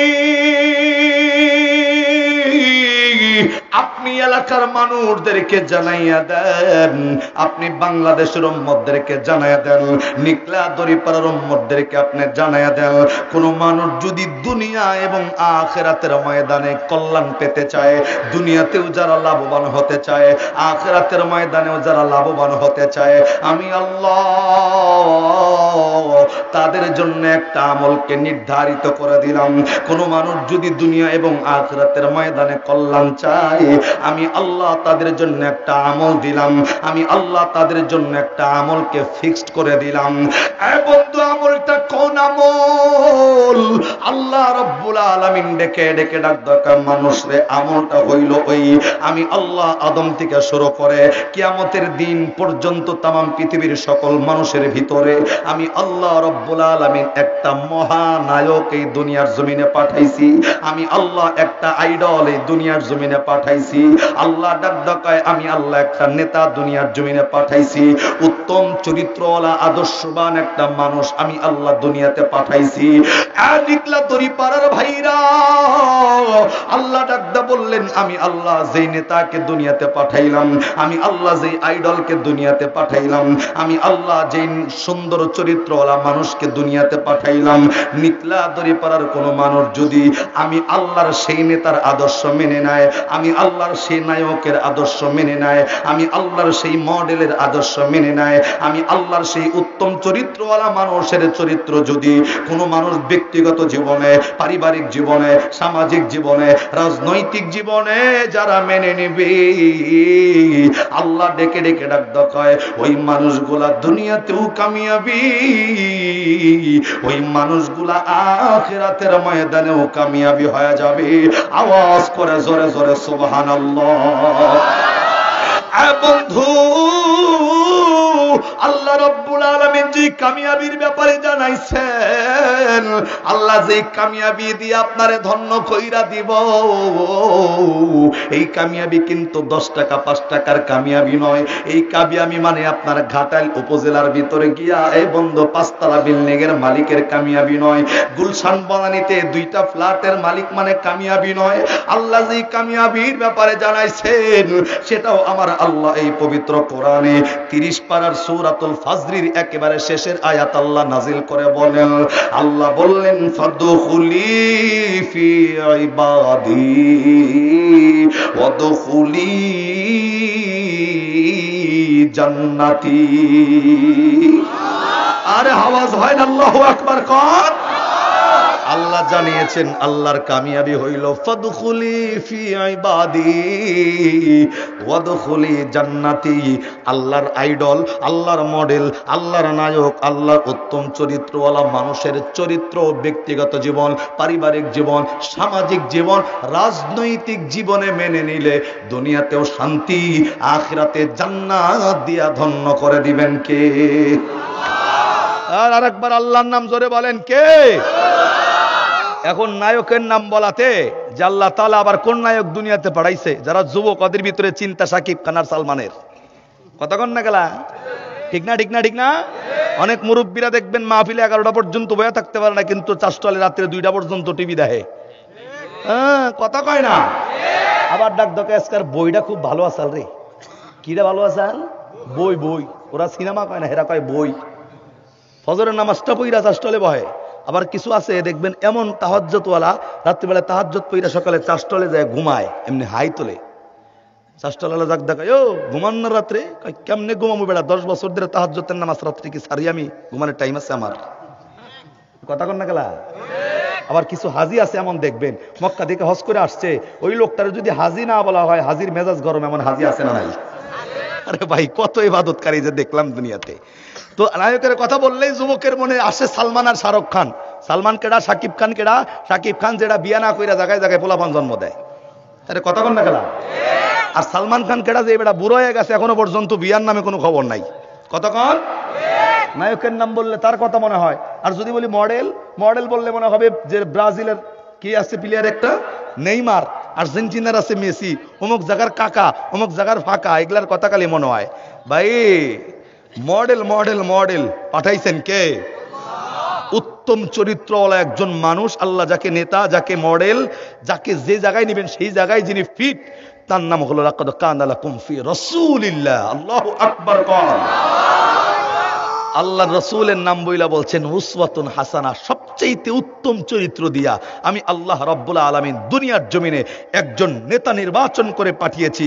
এই নেতার নাম দুনিয়ার জমিনের কোনো নাম নয়, এই নেতার নাম হলো মুহাম্মাদুর সাল্লাল্লাহু আলাইহি ওয়াসাল্লাম। আল্লাহ ডাক দেখায়, নিকলা দড়ি পাড়ার কোনো মানুষ যদি এই নেতার আদর্শ, এই নেতার অনুসরণ ব্যক্তিগত জীবন, পারিবারিক জীবন, সামাজিক জীবন, রাজনৈতিক জীবনে যদি মেনে নেয়, এই মানুষটা দুনিয়াতেও কামিয়াবি, আখিরাতেও কামিয়াবি দান করবে কে? ভাই দিল দেন। আমি বলছিলাম নামাজ কালাম ছাড়াও জান্নাতে যাওয়া যায়, হাদিসটার কাছে যাব। তার আগে নবীর চরিত্র সম্পর্কে একটু আলোচনা। কষ্ট হচ্ছে নাকি ভাই? চলবো না? চলবো না? আজকে তো মাহফিলের মুরব্বী বেশি। যুবক আছেন নাকি? যুবক যুবক আছে? দেখি যুবক কয়জন হাত তোলেন, সে যুবক গুলা খালি ক যুবক দেখি। ও 3-4 জন। অনেক যুবক হাত তুলছে এমনি, হুজুর আমি অর্ধেক যুবক। হাত সোজা করেন মিয়া। আপনারা যেটি যুবক আছেন 2 হাত তোলেন, 2 হাত। আপনারা যেটি যুবক আছেন, এই যুবক গুলা থাকলে আমার মুরব্বী আওয়াজ লাগেই না। কতক্ষণ ঠিক না? দেখেন যুবক খারাইতে হাত নামায় লাইছে, হুজুর আমি শেষ মরে গেলাম। কিন্তু হাত সোজা করেন। একটা তাকবীর হবে, নারায়ে তাকবীর, নারায়ে তাকবীর। অনেক যুবক এখনো মুখ খোলে নাই। এই আল্লাহর নামের তাকবীর জোরে কর, নারায়ে তাকবীর। মুরব্বীরা কিন্তু আওয়াজ বেশি দিব, পরীক্ষা কিন্তু হয়ে যাবে আবার জোরে, নারায়ে তাকবীর। তারপরে অনেকে আওয়াজ দেয় নাই, ও কাই ও দিক, ও কাই ও দিক, এমন একটা ভাব। যেমন এক মসজিদে ইমাম সাহেব বেশি হইলে যেমন ইমাম সাহেব খুঁজা পাওয়া যায় না, দেখবেন হুজুর বেশি হইলে ইমাম সাহেব কে নামাজ পড়াবে খুঁজা পাওয়া যায় না, ও কাই তুই যা, ও কাই তুই যা। ঠিক এমনি যুবক আজকে যাই আছে ডাকতে কয় হুজুর আমি বাঁচি না, আর একজনে দিয়ে বাইসা থেকে মুরব্বী আওয়াজই লাগে না, এ ভাই চলবো না চলবো না, চিল্লা এখন চলবো না চলবো না, চালাইলেই চলবো, কথা কন ঠিক না? আমরা যদি চালাই, চালাইলেই আবার চালাইলেই। ছোট্ট একটা কথা কই, যেমন এক দোকানদার আছে কানা, চোখে দেখে কম, তো এই মাদ্রাসার আজকে যেমন ছাত্ররা পাগড়ি নিচ্ছে, আমরা তো মাদ্রাসার থেকে মাদ্রাসায় পড়ছি, হেফখানায় পড়া এখনো পর্যন্ত আল্লাহ তাআলা খতম তারাবি পড়ানোর সুযোগ দিছে, হাজার শুকরিয়া, সারা বছর কোরআন শরীফ না পড়লেও। তো দুষ্টমি ভাজলে আমি অনেক করছি, আমি এখানে বৈশা মাদ্রাসায় বলছি যে আমি পলাইছি মাদ্রাসা থেকে কয়েকবার। তো তারপরেও মাদ্রাসার ছাত্ররা একটু দুষ্ট বেশি হয়, তো সেই ক্ষেত্রে ওই ছাত্র কিছু পোলাপান দেখবেন সেরা টাকায় এমনি ভাস করে, সেরাটুক ভিতরে দিয়ে আর চকচাটক বের করে, পোলাপান যে গ্লাস, আমি পলানের কথা কইছি দেখে তোর আজ কিন্তু আবার দলিল পাইছি না যে হুজুর পলাইছে আমরাও পলাইলাম, এটা কিন্তু না, আমি কিন্তু এমনিই বলছি এটা। তো এই পোলাপানে সেরা টাকা টুক ভিতরে দিয়ে নতুন টাকা বের করে ওই কানা দোকানদারের ডেল দেয় টাকা, এই সদাই দেন। এখন কানা হাতে হইতে মোটামুটি তুইয়া বাক্সতে টাকা তুইয়া যখন এমনি সদাই দিয়ে দেয়, কিছুক্ষণ পর এইভাবে যখন গেছে, হঠাৎ করে মুহতামিম সাহেবের নজরে পড়ছে যে পোলাপান খালি সেরা টাকা দিয়ে সদাই আনে, যায় ধমক দিচ্ছে, মিয়া আপনি চোখে দেখেন না, আপনারা দোকানদারি করতে গেছে কাটায়, কি হয়েছে? কি হয়েছে মানে আপনার বাক্সতে খালি সেরা টাকা বোঝাই, তো সেরা টাকা আস্তে করে এখন এই টাকা চলবো নাকি, আপনি খালি সেরা টাকা নিয়ে বাচ্চারা সদাই দিতেছেন। এখন কানা আস্তে আস্তে হাতায় হাতাইয়া, মানে কিছু চোখে দেখে, হাতায় হাতায় বাক্সের ভিতর থেকে টাকাগুলা বের করে হাতাইতেছে, চলবো না কি লিগে, চালাইলে চলবো, চালাইলেই ওনার কথা, পোলাপারে টাকা দিছে আমি চালাবার পারবো দিকেই তো নিছি, চালাইলেই চলবো। আজকের মাহফিল শ্রোতা এবং বক্তা যদি চালায় বাধা দেয় কারা, চালাইলেই চলবো, কথা কন ঠিক কিনা? আসি তো ইনশাআল্লাহ। তবে আপনাদের ধৈর্যের ভাত আমি ভাঙবো না, আমি তার আগে শেষ করবো ইনশাআল্লাহ। তবে নবীর চরিত্রটা দেখেন এবার, যেই চরিত্র মানলে দুনিয়াতেও কামিয়াবি আখিরাতেও কামিয়াবি দান করবে কে? নবীর চরিত্রটা একটু বুঝাবো। হাদিসের ভাষায় আলোচনা এসেছেন, আল্লাহর নবী সাহাবায়ে কেরামদেরকে নিয়ে যখন বের হয়েছে মসজিদ থেকে, একটা ইয়াহুদি দৌড়ায় আসছে আমার নবীর কাছে, অত্যন্ত ভালো মেজাজ নিয়া। নবীরে ডাক দেওয়া, হুজুর আমার দিল চাইতেছে আপনার আমার বাড়িতে একদিন দাওয়াত দিব। নবীর চরিত্রটা দেখেন, এইখানে আমাদের শিক্ষা গ্রহণ করা দরকার। ইহুদি কো মুসলমান কিন্তু নয়, সারা জীবন আমার নবীর শত্রুতা করেছেন, সেই ইহুদি নবীর সামনে এসে ডাক দেওয়া, হুজুর আমার দিল চায় আপনার আমার বাড়িতে একদিন দাওয়াত দিব। আল্লাহর নবী কিচ্ছু বলে নাই। সাহাবায়ে কেরাম অবাক দৃষ্টি দিয়ে বড় বড় করে চাই রেছে, বেটা তোর এত বড় সাহস, আমরা থাকতে তুই নবীরে দাওয়াত দিতে আইছো? একবার দুইবার তিনবার যখন বলছে, আল্লাহর নবী আস্তে করে ডাক দেখায়, ইহুদি সত্যি দাওয়াত দিবি নাকি? হুজুর সত্যি আপনারা দাওয়াত দেব। বিশ্বনবী কিছুক্ষণ চুপ করে আছেন, আস্তে কইরা ডাক দেখায়, যদি সত্যি দাওয়াত দেস তাহলে আমি নবী ওয়াদা দিলাম, আমি নবী তোর বাড়িতে দাওয়াত কবুল করলাম। সুবহানাল্লাহ। এখানে একটা শিক্ষণীয় বিষয় যেটা আমি আমার নিজের উপর অর্পণ করি, সেটা হলো এই, সমাজের একটা বেনামাজি মানুষ যদি আমাকে দাওয়াত দিতে আসে, আমার মতো কিছু চরিত্রওয়ালা হুজুর আছে, সেটা আমি ব্যক্তিগতভাবে সবার আগে, আমি নিজেকে দোষটা আগে দিবার জন্যই।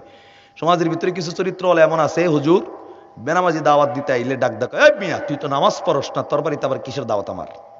কিন্তু আমার নবীর চরিত্রটা দেখেন, আমি বুঝাবো আলোচনা।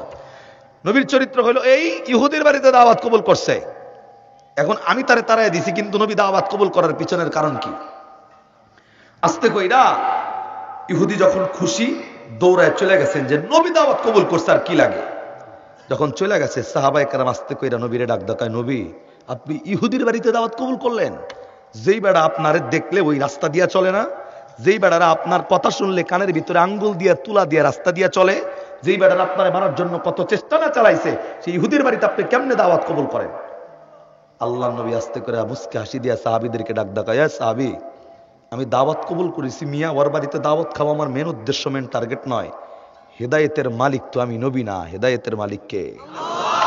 চিল্লাই আল্লাহর নামটা কোন লাগবার, একবার জোরে বলেন কে? নবী ডাক দেখায়, সাহাবী হেদায়েতের মালিক তো আমি নবী না, হেদায়েতের মালিক নবী না। আজকে মনে করেন আমি দলের শরীরে এখানে দাওয়াত দিয়ে আনা হয়েছে, সভাপতি হুজুর আনা হয়েছে, এর আগের বক্তা আলোচনা করছে, কালকে সকালবেলা যদি সমালোচনা হয় যে বক্তা আনছিল ভালো মাগাল, কোনো মানুষ হেদায়েতে আসে নাই, এর জন্য এই দোষ যদি বক্তার দেন, এই দোষ কিন্তু আমার নবীর উপর গিয়া পড়বে। নাউজুবিল্লাহ করেন। যদি বলেন কেন, প্রত্যেকটা ওলামায়ে কেরাম নবীর ওয়ারিস। আরে ভাই, আমার নবীর হাতে আল্লাহ হেদায়েতের মাত্রাটা ছেড়ে দেয় নাই। আর বক্তা চুইনা পুইনা তো অনেক দূরের কথা। যদি নবীর হাতে হেদায়েত থাকতো, তাহলে নবীর চাচা আবু তালেব বেঈমান হয়ে কবরে ঢুকতো না। কথা কন। আবু তালেব যেমনে কালেমার দাওয়াত পাইছে ভাই, এর চাইতে সুবর্ণ সুযোগ আর পৃথিবীতে কেউ পায় নাই। সারা জীবন আমার নবী কালেমার দাওয়াত দিচ্ছেন। চাচারে, চাচা মুসলমান হয় নাই, লাশ মুহূর্তে যখন উত্তর শুয়ে আছেন চাচা, নবী সংবাদ পেয়ে দৌড়ে ঢুকছে। বুখারীর বর্ণনায় আসছেন, আমার নবী ঘরের ভিতরে ঢুইকা ডাক দেয়, ইয়া আম্মি আবি তালিব কুল্লা ইলাহা ইল্লাল্লাহ হাজ্জুল্লাকা ইনদাল্লাহি ইয়াউমাল কিয়ামা, রাওয়াহুল বুখারী। নবী গিয়ে ডাক দেয়, চাচা সারা জীবন আপনার কালেমার দাওয়াত দিছি, কোনোদিন মুসলমান হন নাই, আজকে তো মৃত্যুর শয্যায় আপনার ডেক চাইলে চলে যাইতেছে, আপনি মারা যাবেন। আপনি যদি বেঈমান হয়ে কবরে যান, আপনি জাহান্নামের আগুনে জ্বললে আমি ভাতিজা মোহাম্মদ সহ্য করতে পারবো না। এর জন্য আমি আমার কান আপনার মুখের কাছে দিব, আপনি শুধু ফিস ফিস করে বলবেন, জোরে বলার দরকার নাই, ফিস ফিস করে বলবেন লা ইলাহা ইল্লাল্লাহ, জাস্ট এতটুকুই, লা ইলাহা ইল্লাল্লাহ। আমি নবীরে মুহাম্মদুর রাসূলুল্লাহ না কইলেন, শুধু পড়েন লা ইলাহা ইল্লাল্লাহ, আল্লাহ ছাড়া কোনো মাবুদ নাই। এতটুক পরেও যদি আমার কানে কানে ফিস ফিস করে যায় বলতে পারেন, আল্লাহর কসম কিয়ামতের ময়দানে আপনি চাচাকে ছাড়া আমি নবী জান্নাতে ঢুকবো না। সারা জীবন বেটা বেঈমানি করছে মালিকের সাথে, মৃত্যুর আগ দিয়া নবীর মতো মানুষ কালেমার দাওয়াত যখন দিছে যে একবার খালি লা ইলাহা, আল্লাহরে মাইনা মরেন, তারপরে আল্লাহরে খালি মাইনা মরেন, তারপরে আপনাকে ছাড়া জান্নাতে যাব না। কিন্তু কপালে হেদায়েত নাই। বাতিজার কথা শুই না, আস্তে করে চাচায় ডাক দেখায়, বাতিজা তাকায় দেখ, কত বড় বড় নেতারা আমার সামনে দাঁড়ানো, কত বড় বড় কাফের দাঁড়ায় আছে। আজকে যদি তারা দেখে মৃত্যুর সময় আমি কালেমা পইরা মুসলমান হয়ে মারা গেছি, দুনিয়াতে যে সম্মানটা কামাইছিলাম, আমি কালেমা পড়া মুসলমান হইয়া মরলে আর একটা কাফের কোন নেতা আমাকে সম্মান দিয়ে আর কোনো কথা বলবে না, যেহেতু মৃত্যুর পর আমার সম্মান কমে যাবে। এর জন্য আমি মরা অবস্থায় তোমার কাছে কালেমা পড়তে পারছি না। নাউজুবিল্লাহ বললেন না? এর জন্য আজকের আলোচনার পর যদি মনে করেন বক্তার বয়ানে হেদায়েত পাই নাই, তাহলে আমি আপনাকে বলবো সকালবেলায় কোরআনের আয়াতটা খুলবেন। সূরার নাম সূরাতুল বাকারা, 1 পারার 2 পৃষ্ঠার 4 নম্বর লাইনের 7 নম্বর আয়াত, 3 নম্বর লাইনের 6 নম্বর আয়াত। আল্লাহ জানিয়েছেন, ইন্নাল্লাযীনা কাফারু সাওয়াউন আলাইহিম আনযারতাহুম আম লাম তুনযিরহুম লা ইউমিনুন। সর্বশেষ খতাম আল্লাহু আলা কুলুবিহিম ওয়া আলা সামঈহিম ওয়া আলা আবসারিহিম গিশাওয়া ওয়া লাহুম আযাবুন আযীম। আল্লাহ জানিয়েছেন কোন বান্দা হেদায়েত পাইব আর কে পাইব না, এটা জানে কে? আল্লাহ ডাক দাকারে ধলেশ্বরীর বয়ানে কেন পৃথিবীর সমস্ত ওলামায়ে কেরামকে যদি পাটায় বাইটা ভর্তা বানায় খাওয়ায় দেওয়া হয়, আল্লাহ যাদের জন্য এই আয়াত নাযিল করেছেন, খতামাল্লাহু আলা কুলুবিহিম ওয়া আলা সামঈহিম ওয়া আলা আবসারিহিম গিশাওয়া, যাদের অন্তরের চতুর্দিক দিয়ে আমার আল্লাহ ওয়াল নির্মাণ করছে, অন্তরের চতুর্দিক দিয়ে আমার আল্লাহ প্রাচীর নির্মাণ করে দিয়েছে, আলেমদেরকে পাটায় বাইটা ভর্তা বানায় খাওয়ায় দিলেও কপালের ভিতরে হেদায়েত ঢুকবে না, বলেছেন কে? আল্লাহ। এর জন্য আমি দলের শরীরে হেদায়েতের জন্য, হেদায়েত না পাইলে দোষ দিয়া লাভ নাই। মনে করবেন আপনার কপাল পোড়া, বয়ান শোনার পরেও আপনার দিলের ভিতরে হেদায়েতটা ঢোকে নাই। আবু তালেবের, আবু জেহেলের মতো আপনার কপাল, কথা কন ঠিক কিনা? এর জন্য বন্ধু, হেদায়েতের মালিক কোন ওলামায়ে কেরাম নয়, হেদায়েতের মালিক সভাপতি নয়, হেদায়েতের মালিক আমার নবীও নয়, হেদায়েতের মালিক আল্লাহ। এবার আমার নবীর দিকে তাকান। আমার ভাইরা, আল্লাহ নবী আস্তে কইরা সাহাবীদেরকে ডাকদা বললেন, সাহাবী, আমি দাওয়াত কবুল করেছি, আর বাড়িতে দাওয়াত খাওয়া আমার মেন উদ্দেশ্য নয়। আমি দাওয়াত কবুল করেছি একটা কারণ হইল, হেদায়েতের মালিক তো আমি নবী নই। আমি দাওয়াত কবুল করেছি, ওর বাড়িতে দাওয়াত খাওয়ার মেন টার্গেট নয়। আমি ওর বাড়িতে দাওয়াত খাওয়ার জন্য যখন যাব, ওর বাড়িতে দুইটা খাবারটা সামনে নিয়া আমি এই ইহুদিকে আল্লাহ রাব্বুল আলামিনের তাওহীদের দাওয়াত দিব, আমি নবীর কালেমার দাওয়াতে ইহুদিকে দিব। একবার দাওয়াত দিব, দুইবার দাওয়াত দিব, তিনবার দাওয়াত দিব, আমি নবী 5 বার দাওয়াত দিব, আমি নবী 10 বার দাওয়াত দিব। আমার আল্লাহ যদি চাই, আল্লাহ চাইলে আমার কালেমার দাওয়াতের বরকতের কারণে এই ইহুদির অন্তরে আমার আল্লাহ হেদায়েতের আলো জ্বালাইয়া দিবি। আর একটু জোরে কোন সুবহানাল্লাহ। বন্ধু সাহাবায়ে কেরাম বুঝতে পেরেছেন নবী যেটা বলেছেন এটা সত্য, কিন্তু আমি বেনামাজের বাড়িতে দাওয়াত খাইতে যাই না, আমি ধমক দিয়া তাকে তাড়ায় দেই। দিলের ভিতরে এই চিন্তাটা কখনো আনি নাই। আরে আমি তো হুজুর মানুষ, ওই লোকটা বেনামাজি ছিল, আরে ভাই তার বাড়িতে আপনি দাওয়াত কবুল করেন, তার সাথে উত্তম আচরণ করেন, ভালো আচরণ কইটা খাইতে বইসা আপনি তাকে বলেন বন্ধু রে নামাজ হলো আল্লাহ তাআলার হুকুম, নামাজ ছাড়া জান্নাতে যাওয়া যায় না। মুসলমান এবং অন্য জাতির ভিতরে নামাজ হলো পার্থক্য। একদিন চলো মসজিদে চলো, একবার দুইবার তার সাথে সম্পর্ক কায়েম কইরা 10 বার 20 বার আপনি কালেমার দাওয়াত দেন। হিদায়াতের মালিক আপনি আমি মৌলবী নয়, হিদায়াতের মালিক যেমন আল্লাহ। ওই লোকটাকে কালেমার দাওয়াত দেওয়ার বরকতে আল্লাহ চাইলে আপনার দাওয়াতের কারণে ওই লোকটার অন্তরে আল্লাহ নামাজের মহব্বত ঢুকাবে। কথা কোন ঠিক কিনা? বন্ধু সংক্ষেপ করে কথাগুলা বলবো, এইবার একটু দিল লাগান। আমার বন্ধু আমার নবী যখন এই ইহুদির বাড়িতে দাওয়াত খেতে যাবে, ইহুদি সকালবেলা টিকা বাড়িতে যাইয়া আমার নবীর জন্য সুন্দর সুন্দর খানার আয়োজনগুলা করতেছিল। সুন্দর খানার আয়োজনগুলা যখন চলে, আমার নবী খানার আয়োজনগুলা নবীর জন্য যখন করা হচ্ছে, সকালবেলা থেকে আদা বাটা রসুন বাটা পেঁয়াজ বাটার রান্না বান্না শুরু। বন্ধু একটা প্রতিবেশী ইহুদি ওই ইহুদির বাড়িতে গেছে বেড়ানোর জন্য, যাইয়া দেখে গো সকাল বেলার থেকে সুন্দর সুন্দর খানার আয়োজন। আস্তে কইরা প্রতিবেশী ইহুদিরে, যে ইহুদি আমার নবীরে দাওয়াত দিছে, ওই ইহুদিরে ডাক ডাকায় বন্ধু রে জানতে চাই আরে কোন কারণে তোমার বাড়িতে খানার আয়োজন করতেছো, বলো কোন জায়গার মেহমান আসবে, কে আসবে, কার জন্য এত সুন্দর খানার আয়োজন। যে ইহুদি আমার নবীর দাওয়াত দিচ্ছেন, ইহুদি সব বলে ডাক ডাকায় বন্ধু খানার আয়োজন কোন কারণে, এইটা আমি তোমার কাছে বলতে পারবো না। ডাক ডাকায় কেন বলতে পারবা না? তুমি হইলা ইহুদি, আমি হইলাম ইহুদি, আমরা এক ধর্মের মানুষ, কিন্তু কোন কারণে তোমার খানার আয়োজনের কথা আমারে বলা যাবে না। আস্তে কইরা ডাক ডাকায় বন্ধু এই খানার আয়োজনের মেহমানটা আমার একান্তই ব্যক্তিগত, এই কথাটা আমি কাউরে বলতে পারবো না। ইহুদি ডাক ডাকায় বন্ধুরে যতক্ষণ পর্যন্ত মেহমানের নাম না বলবি ততক্ষণ পর্যন্ত আমি তোর বাড়ির থেকে যাব না। ইহুদি বিপদে পইরা গেছে রে, নবী আসবে জোহরের নামাজের পর, খাবার দাবারের আয়োজন করতে বিঘ্নতা ঘটতেছে। বারবার করে ডাক ডাকায় বন্ধু বিদায় নাও, পরে তোমারে জানাবো। ডাক ডাকায় না না না, খাবারের আয়োজনের কথা না শুনলে আমি কিন্তু যাব না। আমার ভাইরা আস্তে কইরা ইহুদি ডাক ডাকায় বন্ধু খাবার কার জন্য আয়োজন হয় বলবো, আমারে ওয়াদা দেওয়া লাগবে, এই কথাটা তুমি কাউরে জানাইবা না। আস্তে করে ডাক ডাকায় বন্ধু ওয়াদা দিলাম, কও। আমি কাউরে বলবো না কোন কারণে খানার আয়োজন তোমার এখানে হচ্ছে। এ বন্ধু সংক্ষেপে কথাগুলা বলি। আস্তে কইরা যে ইহুদি আমার নবীর দাওয়াত দিছে, ডাক ডাকায় বন্ধু রে আমার বাড়িতে খানার আয়োজনের পিছনের অন্য কোনো কারণ নয়, আমার বাড়িতে দাওয়াত দিয়েছি জামানার নবী মুহাম্মদুর রাসূলুল্লাহ। আওয়াজ করে সাল্লাল্লাহু আলাইহি ওয়াসাল্লাম একবার, এইবার জোরে আওয়াজ করে কোন সুবহানাল্লাহ। আমার ভাইরা আস্তে কইরা ইহুদি জিহ্বার ভিতরে কামড় দিয়া ডাক ডাকায় বন্ধু আরে কারে দাওয়াত দিছ? যেই মানুষটা আমাদের ধর্মের মধ্যে চুন কালিমা খাইয়া দিছে, যেই মানুষটা আমাদেরকে ডিভাইডেড কইরা দিছে, যেই মানুষটা নতুন ধর্মের আবিষ্কারক, যেই মানুষটা আমাদের চরম শত্রু, আরে যেই মানুষটারে মারার জন্য আমাদের ইহুদির নেতারা প্রতিনিয়ত চেষ্টা চালায়, তুমি ইহুদি হইয়া কেমনে এই নবীর দাওয়াত দিলা?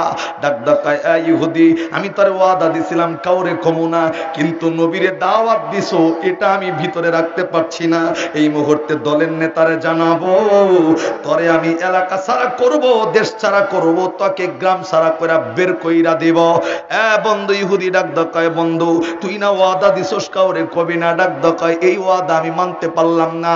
বাংলাদেশের ভিতরেও কিছু ওয়াদা দেওয়া এমন লোক আছে, ডাকদা কয় হুজুর দেখবেন এমন ভাবে আপনাকে কায়দা কইরা কথাগুলা শোনাবি, এ বন্ধু তাদেরকে ওয়াদা দিয়া ওয়াদা খেলাপকারীদেরকে মুনাফিক বলা হয়। মুনাফিকের চরিত্র হইলে এমন, মুখের ভিতরে কথা থাকে একরকম, অন্তরের ভিতরের কথা থাকে আর এক রকম। এরকম মুসলমানের চরিত্রওয়ালা মুসলমান আছে না নাই?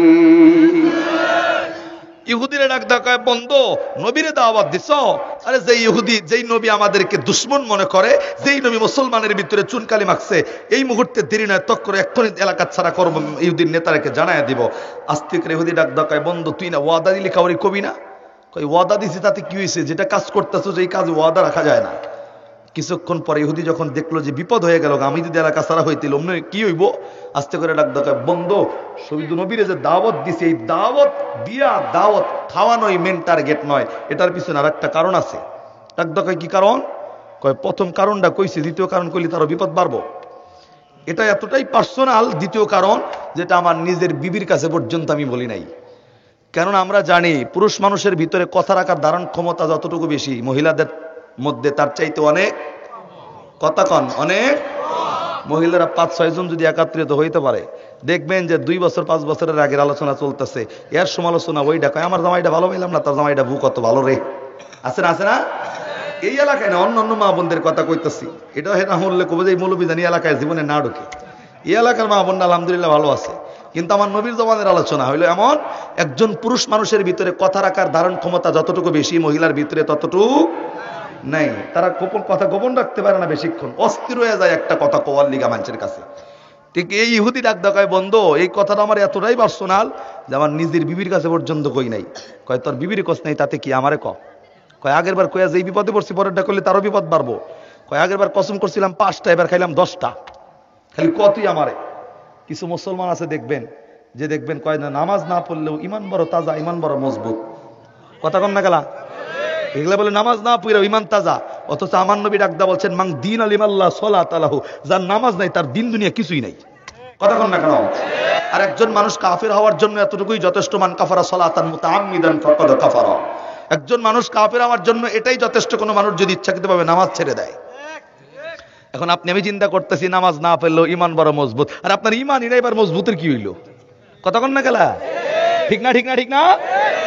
যত যাই করেন নামাজের কথা কইলে ঘর উঁচা না গান নিচা হবে, পড়তে পারেন না আল্লাহর কাছে মাপ চান, হুজুরের লাগে কইেন না আপনারা নামাজ পড়ে কি পাইলেন, এই কথা কইেন না, তাহলে কপালে দুঃখ বাড়বো না কমবো?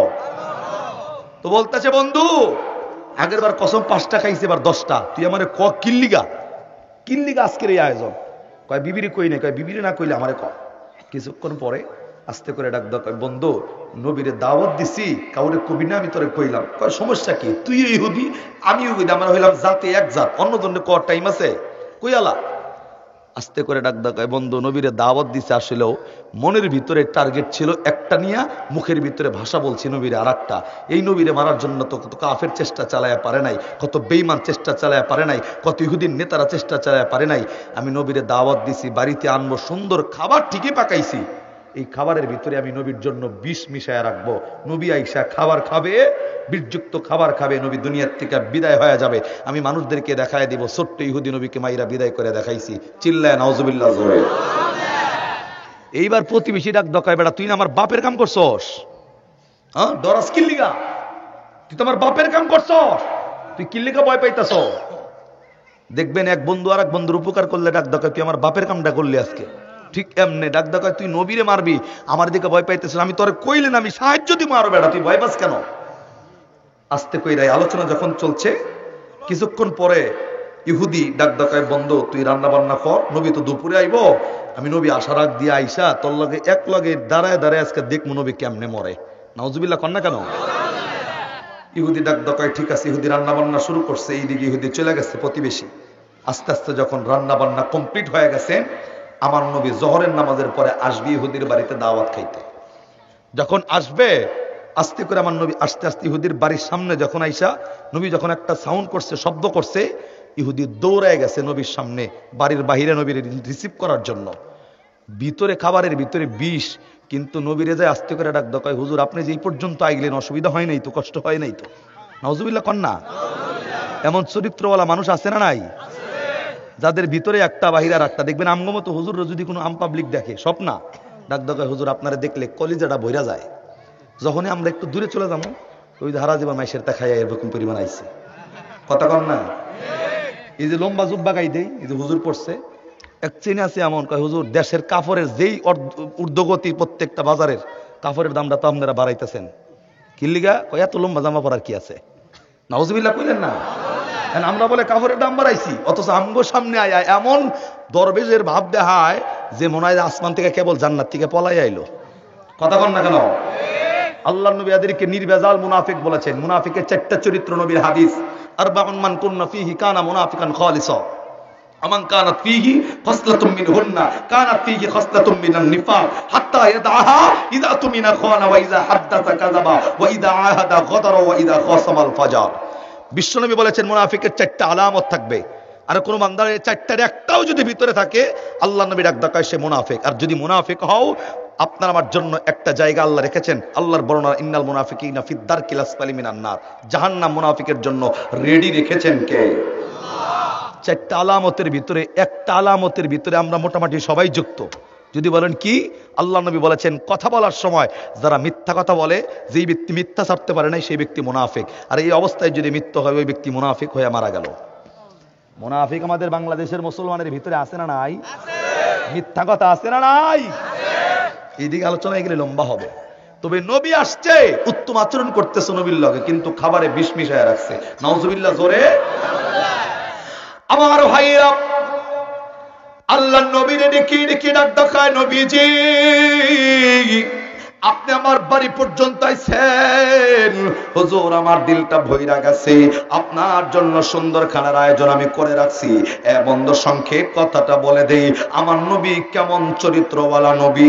আস্তে কইরা বিশ্ব নবী সাল্লাল্লাহু আলাইহি ওয়াসাল্লাম বন্ধু ইহুদির বাড়ির ভিতরে ঢুকছে, একটা বাংলো ঘরের ভিতরে বসতে দিয়েছে, যেই জায়গায় যেই ঘরে কোনো মানুষ নাই। বন্ধু আমার নবীর সামনে সমস্ত আয়োজনের খাবারগুলো যখন ওপেন করে দেওয়া হয়েছে, আল্লাহ নবীর সামনে সমস্ত খাবার যখন প্রেজেন্ট করা হয়েছে, আল্লাহ নবীর ডাক দেয়, হুজুর খাবারগুলো আপনি খাওয়া শুরু করে দেন। আল্লাহ নবী খাবার খাওয়ার আগে এই জায়গায় নবী উম্মতের জন্য একটা সুন্নতের কথা জানাইছে। আল্লাহ নবীজি ইহুদির ডাক দেয়, ইহুদের এই খাবার আমার জন্য আয়োজন করছো ভালো, কিন্তু আমি নবীজি আমার জিন্দিগিতে কোনোদিন দস্তরখানা ছাড়া খানা খাই নাই। একবার আওয়াজ করে জোরে সুবহানাল্লাহ। আল্লাহর নবীর কথা শুই না, ইহুদি দস্তরখানা বুঝে না। আল্লাহ নবী দস্তরখানার বিবরণ দিয়া দিছে। বিশ্ব নবী ডাক দেয়, ইহুদি দস্তরখানা নিয়ে হাজির হও। বন্ধু আস্তে কইরা ইহুদি অন্ন করে যখন দস্তরখানার জন্য চইলা গেছে, আমার নবীর সামনে সুন্দর খাবারের আয়োজন করে রাখা। নবী বসে বসে আল্লাহ রাব্বুল আলামিনকে ডাকতেছিল। মুহূর্তের ভিতরে সেই খাবারের ভিতরে বিষ মিশানো, বন্ধু যেই তরকারির ভিতরে বিষ মিশানো, যেই গোস্তের ভিতরে বিষ মিশানো, এই গোস্তের ভিতর থেকে এই জামবাটির ভিতরে যে গোস্ত রাখা হইছে, এই গোস্ত আমার আল্লাহরে আস্তে কইরা ডাক দেয়, আল্লাহ আল্লাহ তুমি আমার জবানটা যদি একটু খুইলা দাও, আমি তোমার বিশ্ব নবীর লগে একটু কথা কইতে চাই। জবান বন্ধ নয়, চিল্লায় কোন সুবহানাল্লাহ।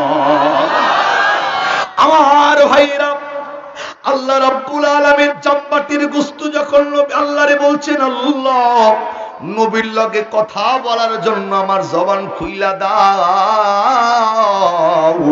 আল্লাহ পাক আমার নবীর ইজ্জতের বরকতের কারণে আমার আল্লাহ জবানটা যখন খুইলা দিছে, বন্ধু আস্তে কইরা জামবাটির ভিতর থেকে মৃদু আওয়াজ, মৃদু কণ্ঠে আমার নবীর ডাক দেয়, নবীজি নবী, নবী নবীর যখন নবী বইলা ডাক দেয়, রহমাতাল লিল আলামিন বইলা যখন আমার নবীরে ডাক দেয়, আমার নবী এই দিক ওই দিক তাকাইতেছে, নাই নাই নাই নাই কোনো মানুষ নাই, আমারে ডাকে কে? আস্তে কইরা জামবাটির থেকে আওয়াজে আমার নবীরে ডাক দেয়, নবী গো অন্যদিকে নয়। আপনার সামনে খাবারের বাটির দিকে তাকান, আমি খাবারের বাটির জামবাটির গোস্ত আপনারে নবী বইলা ডাকতেছি। বন্ধু, আমার নবী গোস্তর দিকে তাকাইছে। গোস্তর দিকে তাকায়া আল্লাহর নবী এই বিন্দু পরিমাণ অবাক হয়ে যায় নাই। আমার নবী অবাক হয় নাই। জামবাটির গোস্ত আবার কথা কয় কেমনে? জামবাটির গোস্তরে আমার নবী ডাক দেয়, জামবাটির গোস্ত তোমার জবান খুললা গেল কেন? কোন কারণে তুমি কথা কও?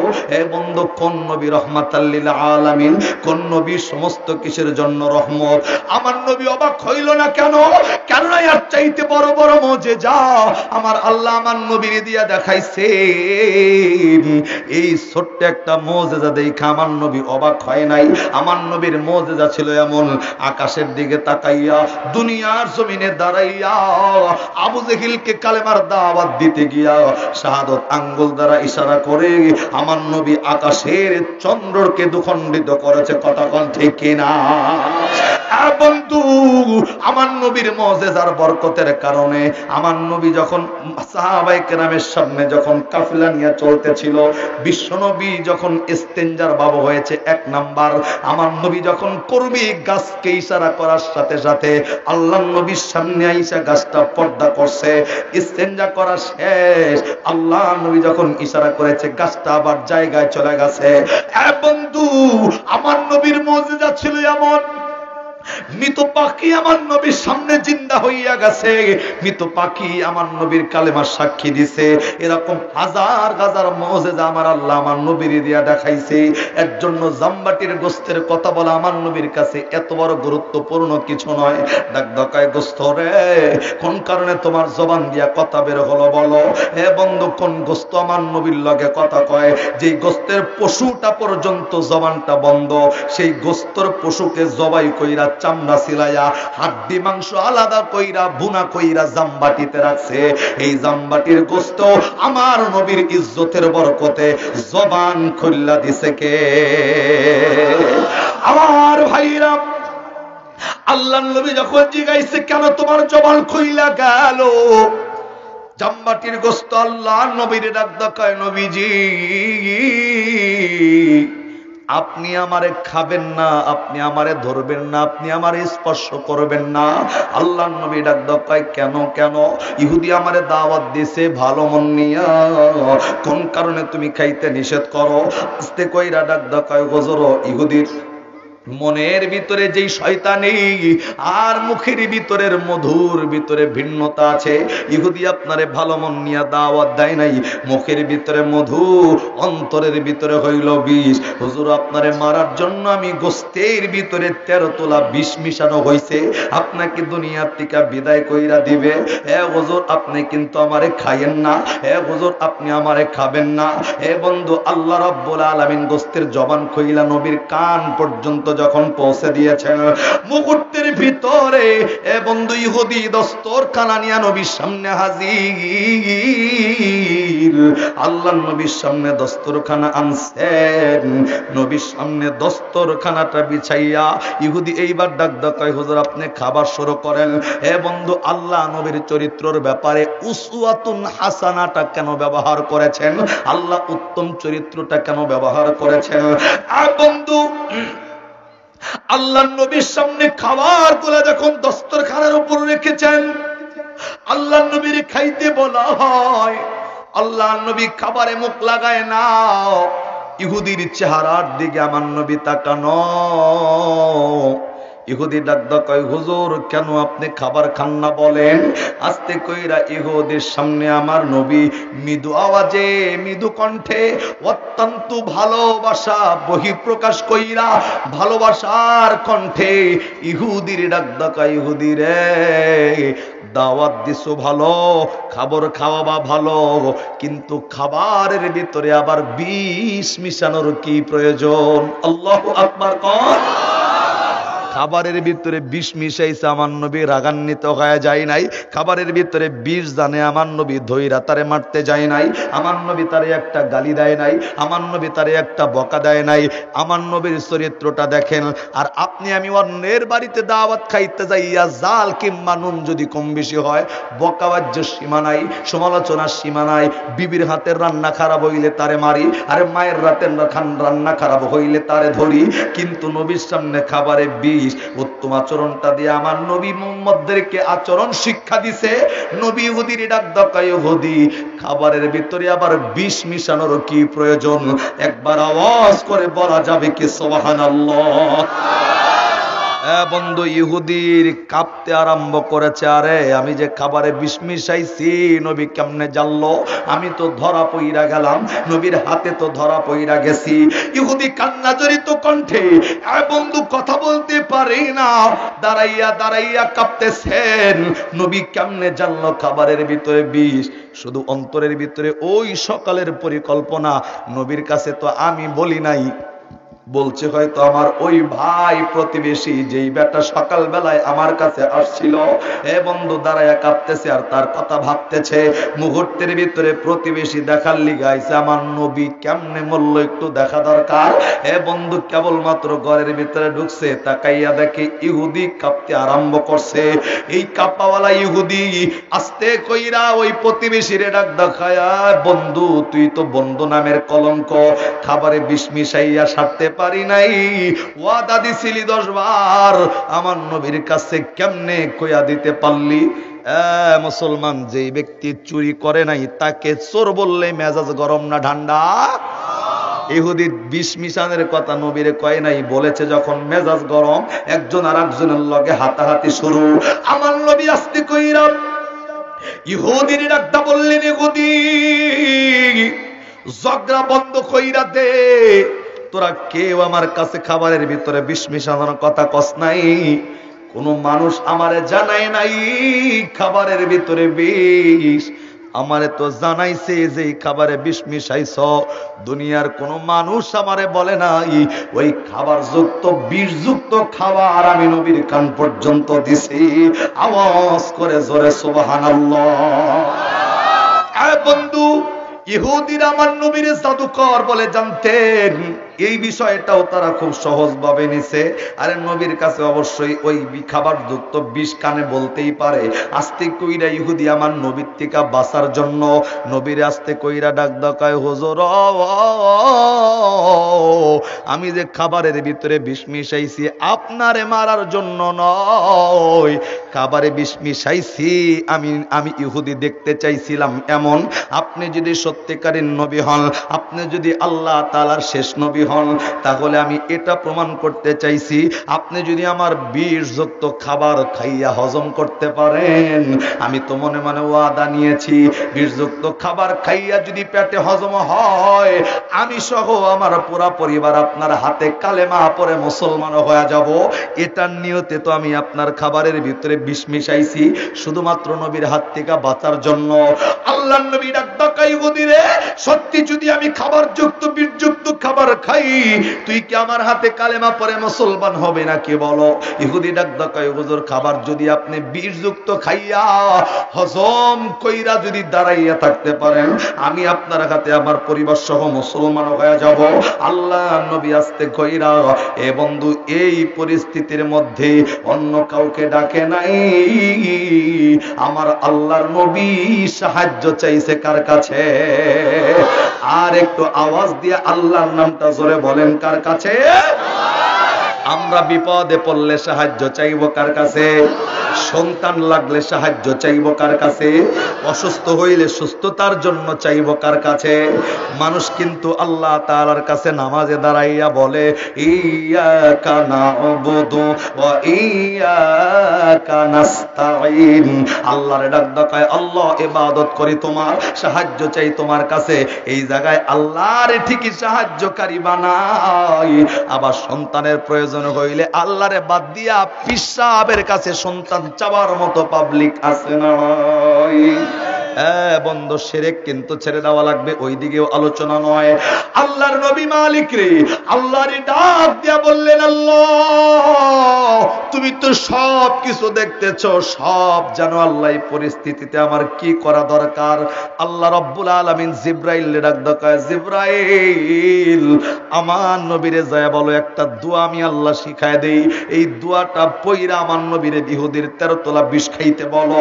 জিবরাইল নবীর সামনে আইসা বন্ধু আমার নবীরে ডাক দিয়া বললেন, পয়গম্বর আল্লাহ আপনারে জানাইয়া দিচ্ছে এই ইহুদির 13 তোলা বীর্যুক্ত খাবার আপনি খাবেন, কিন্তু খাবারের শুরুতে শুধু তেলাওয়াত করতে হবে বিসমিল্লাহির রহমানির রহিম। আওয়াজ করে আল্লাহু আকবার। আল্লাহ রাব্বুল আলামিন ডাক দেয়, মানুষ রে এই বিসমিল্লাহর ভিতরে আমি আল্লাহ আমার 3টা গুণবাচক নাম রাখছি, একটা হলো আল্লাহ, একটা হলো রহমান, আর একটা হলো রহিম। আমার নবী যদি এই ইহুদির 13 তোলা বীর্যযুক্ত খাবার বিসমিল্লাহ বলে যদি খায়, আমি আল্লাহ জানাইয়া দিলাম আমার 3টা গুণবাচক নামের বরকতের কারণে এই ইহুদির 13 তোলা বিষ আমি আল্লাহ পানি বানাইয়া দিব। আর একবার জোরে কোন সুবহানাল্লাহ। বন্ধু সংক্ষেপ, আরো সংক্ষেপ।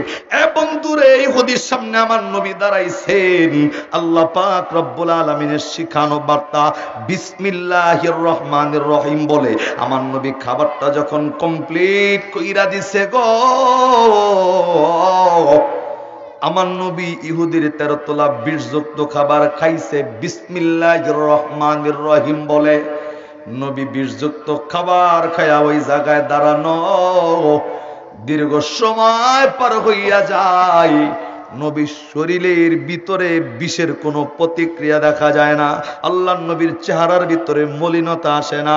ইহুদি দীর্ঘ সময় ওই জায়গায় দাঁড়ায়া দেখতেছিল। সত্যি কালেমা পড়ার জন্য ইহুদি এই নবীরে বিষযুক্ত খাবার খাইতে বলে নাই, দুনিয়ার থেকে বিদায় করে দেওয়ার জন্যই বলেছে। বন্ধু আস্তে কইরা আমার নবী 13 তোলা বিষযুক্ত খাবার গুলা খাইয়া এইবার ইহুদিরে ডাক দেয়, ইহুদি ওয়াদা দিছিল এমন বিষযুক্ত খাবার যদি খাই কালেমা পয়রা মুসলমান হয়ে যাইবা।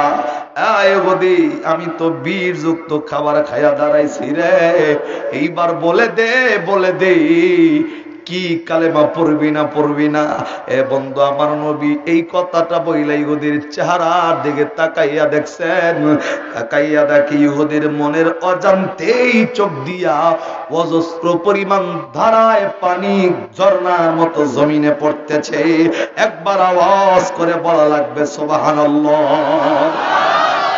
আস্তে কইরা ইহুদি কান্না জড়িত কণ্ঠে আমার নবীর ডাক দেয়, নবীজি আমি 1 নম্বরে আপনার দাওয়াত দিছি, সত্যি আপনার দাওয়াত খাওয়ানোর জন্য দাওয়াত দেই নাই। হুজুর দাওয়াত দিছি আপনার বীর্যযুক্ত খাবার খাওয়াবো, কিন্তু খাবার যখন আমার লগে বেঈমানি করে আপনারে কয়া দিছে, দ্বিতীয়বার সিদ্ধান্ত নিছি খাবার খাওয়াবই। এর জন্য বলছিলাম আপনার গাতে কালেমা পড়ে মুসলমান হব পরিবার সহ। হুজুর আমি ভেবেছি খাবার আপনি খাইলে দুনিয়াতে বাঁচতে পারবেন না, কিন্তু আমার সামনে চোখে দেখা আমি নিজ হাত দিয়া 20টা খাবারে মিশাইছি গো, যেই 13 তোলা বিষ খাইয়া একজন মানুষ পেটের ভিতরে হজম কইরা নিতে পারে, এই মানুষটা সাধারণ মানুষ নয়। খাবার খাইয়া যখন আপনি দাঁড়ানো, দিলের ভিতরে আমি ইহুদির শান্তির একটা বাতাস লাগছে। আল্লাহু আকবার। যখন আপনি খাবারের ভিতরে বিষ মিশানো শোনার পরেও উত্তম আচরণ আমার লগে দেখাইছেন, সেই সময় আমি কিছুটা দুর্বল হয়ে গেছি। আরে মানুষের চরিত্র আবার এত সুন্দর হয় কেমনে? হুজুর তারপরেও আপনাকে বিষ খাওয়ানোর জন্য আমি চেষ্টা চালায় গেছি। হুজুর খাবারগুলা যখন খাইয়ে আপনি দাঁড়ানো ছিলেন, শান্তির ভিতরে এমন একটা বাতাস লাইগা গেছে, আমার দিল আমারে বারবার ডাক দিয়ে বলতেছে, পৃথিবীর সব মানুষ যদি আপনাকে নবী না মানে, পৃথিবীর সব মানুষ যদি আপনাকে শেষ নবী না মানে, পৃথিবীর সব মানুষ যদি আপনাকে রাসূল না মানে, এ নবী আমার চিৎকার করে বলতে ইচ্ছে করতেছি, পৃথিবীর সব মানুষ এক জায়গায় আর আমি এক জায়গায় একা দাঁড়াইয়া সাক্ষী দিয়ে জানাবো আপনি শেষ নবী, আপনি আখির নবী, আপনি আল্লাহ তাআলার একমাত্র শেষ পয়গম্বর। এ হুজুর, শুধু আমি যেটা বলেছিলাম মিথ্যা, সেটা সত্য প্রমাণিত করার জন্য আমি একা নই, সত্যি সত্যি শান্তির বাতাস দিলে লাগার কারণে, আপনার আচরণে মুগ্ধ হয়ে যাওয়ার কারণে আমি আমার পুরা পরিবার আপনার হাতে কালেমা পড়ে মুসলমান হয়ে যাব। এইবার আওয়াজ করে জোরে বলেন সুবহানাল্লাহ। বন্ধু, এর জন্য আমার আল্লাহ পবিত্র কোরআনে সূরাতুল আহজাব 21 নম্বর পারার 19 নম্বর পৃষ্ঠার 12 নম্বর লাইনের 21 নম্বর আয়াতে আল্লাহ ডাকদা জানিয়েছেন, লাকাদ কানা লাকুম ফি রাসূলিল্লাহি উসওয়াতুন হাসানাতুল লিমান কানা ইয়ারজুল্লাহা ওয়াল ইয়াউমাল আখির ওয়া যাকারাল্লাহ কাসীরা। আল্লাহ রাব্বুল আলামিন জানিয়েছেন, মানুষরে দুনিয়া এবং আখিরাতের ময়দানে যদি কল্যাণ পেতে চাও, উত্তম চরিত্রওয়ালা, সুন্দর চরিত্রওয়ালা একটা পয়গম্বর আমি আল্লাহ দুনিয়াতে প্রেরণ করেছি। কোন মানুষ যদি এই পয়গম্বরের চরিত্র ব্যক্তিগত জীবন, পারিবারিক জীবন, সামাজিক জীবন, রাজনৈতিক জীবনে যারা মেনে নিবে, আল্লাহ ডাক দেয়া বলছেন ওই মানুষগুলা দুনিয়াতেও কামিয়াবি, ওই মানুষগুলা আখিরাতের ময়দানেও কামিয়াবি হয়ে যাবে। এইবার আওয়াজ করে জোরে কোন সুবহানাল্লাহ। বন্ধু, এই জায়গায় আল্লাহ নবীর চরিত্র মানতে বলেছেন। আর আমার হাদিস ছিল, তাফতারিকু উম্মতি আলা সালাসিও ওয়া সাবঈনা মিল্লাতান কুল্লুহুম ফিন্নার, সব মানুষগুলা জাহান্নামী একদল ব্যতীত, ইল্লা মিল্লাতা ওয়াহিদা। ক্বালু আমান ফিহা ইয়া রাসূলুল্লাহ, ক্বালা ইয়া রাসূলুল্লাহ সাল্লাল্লাহু আলাইহি ওয়াসাল্লাম, ক্বালা মা আনা আলাইহি ওয়া আসহাবি।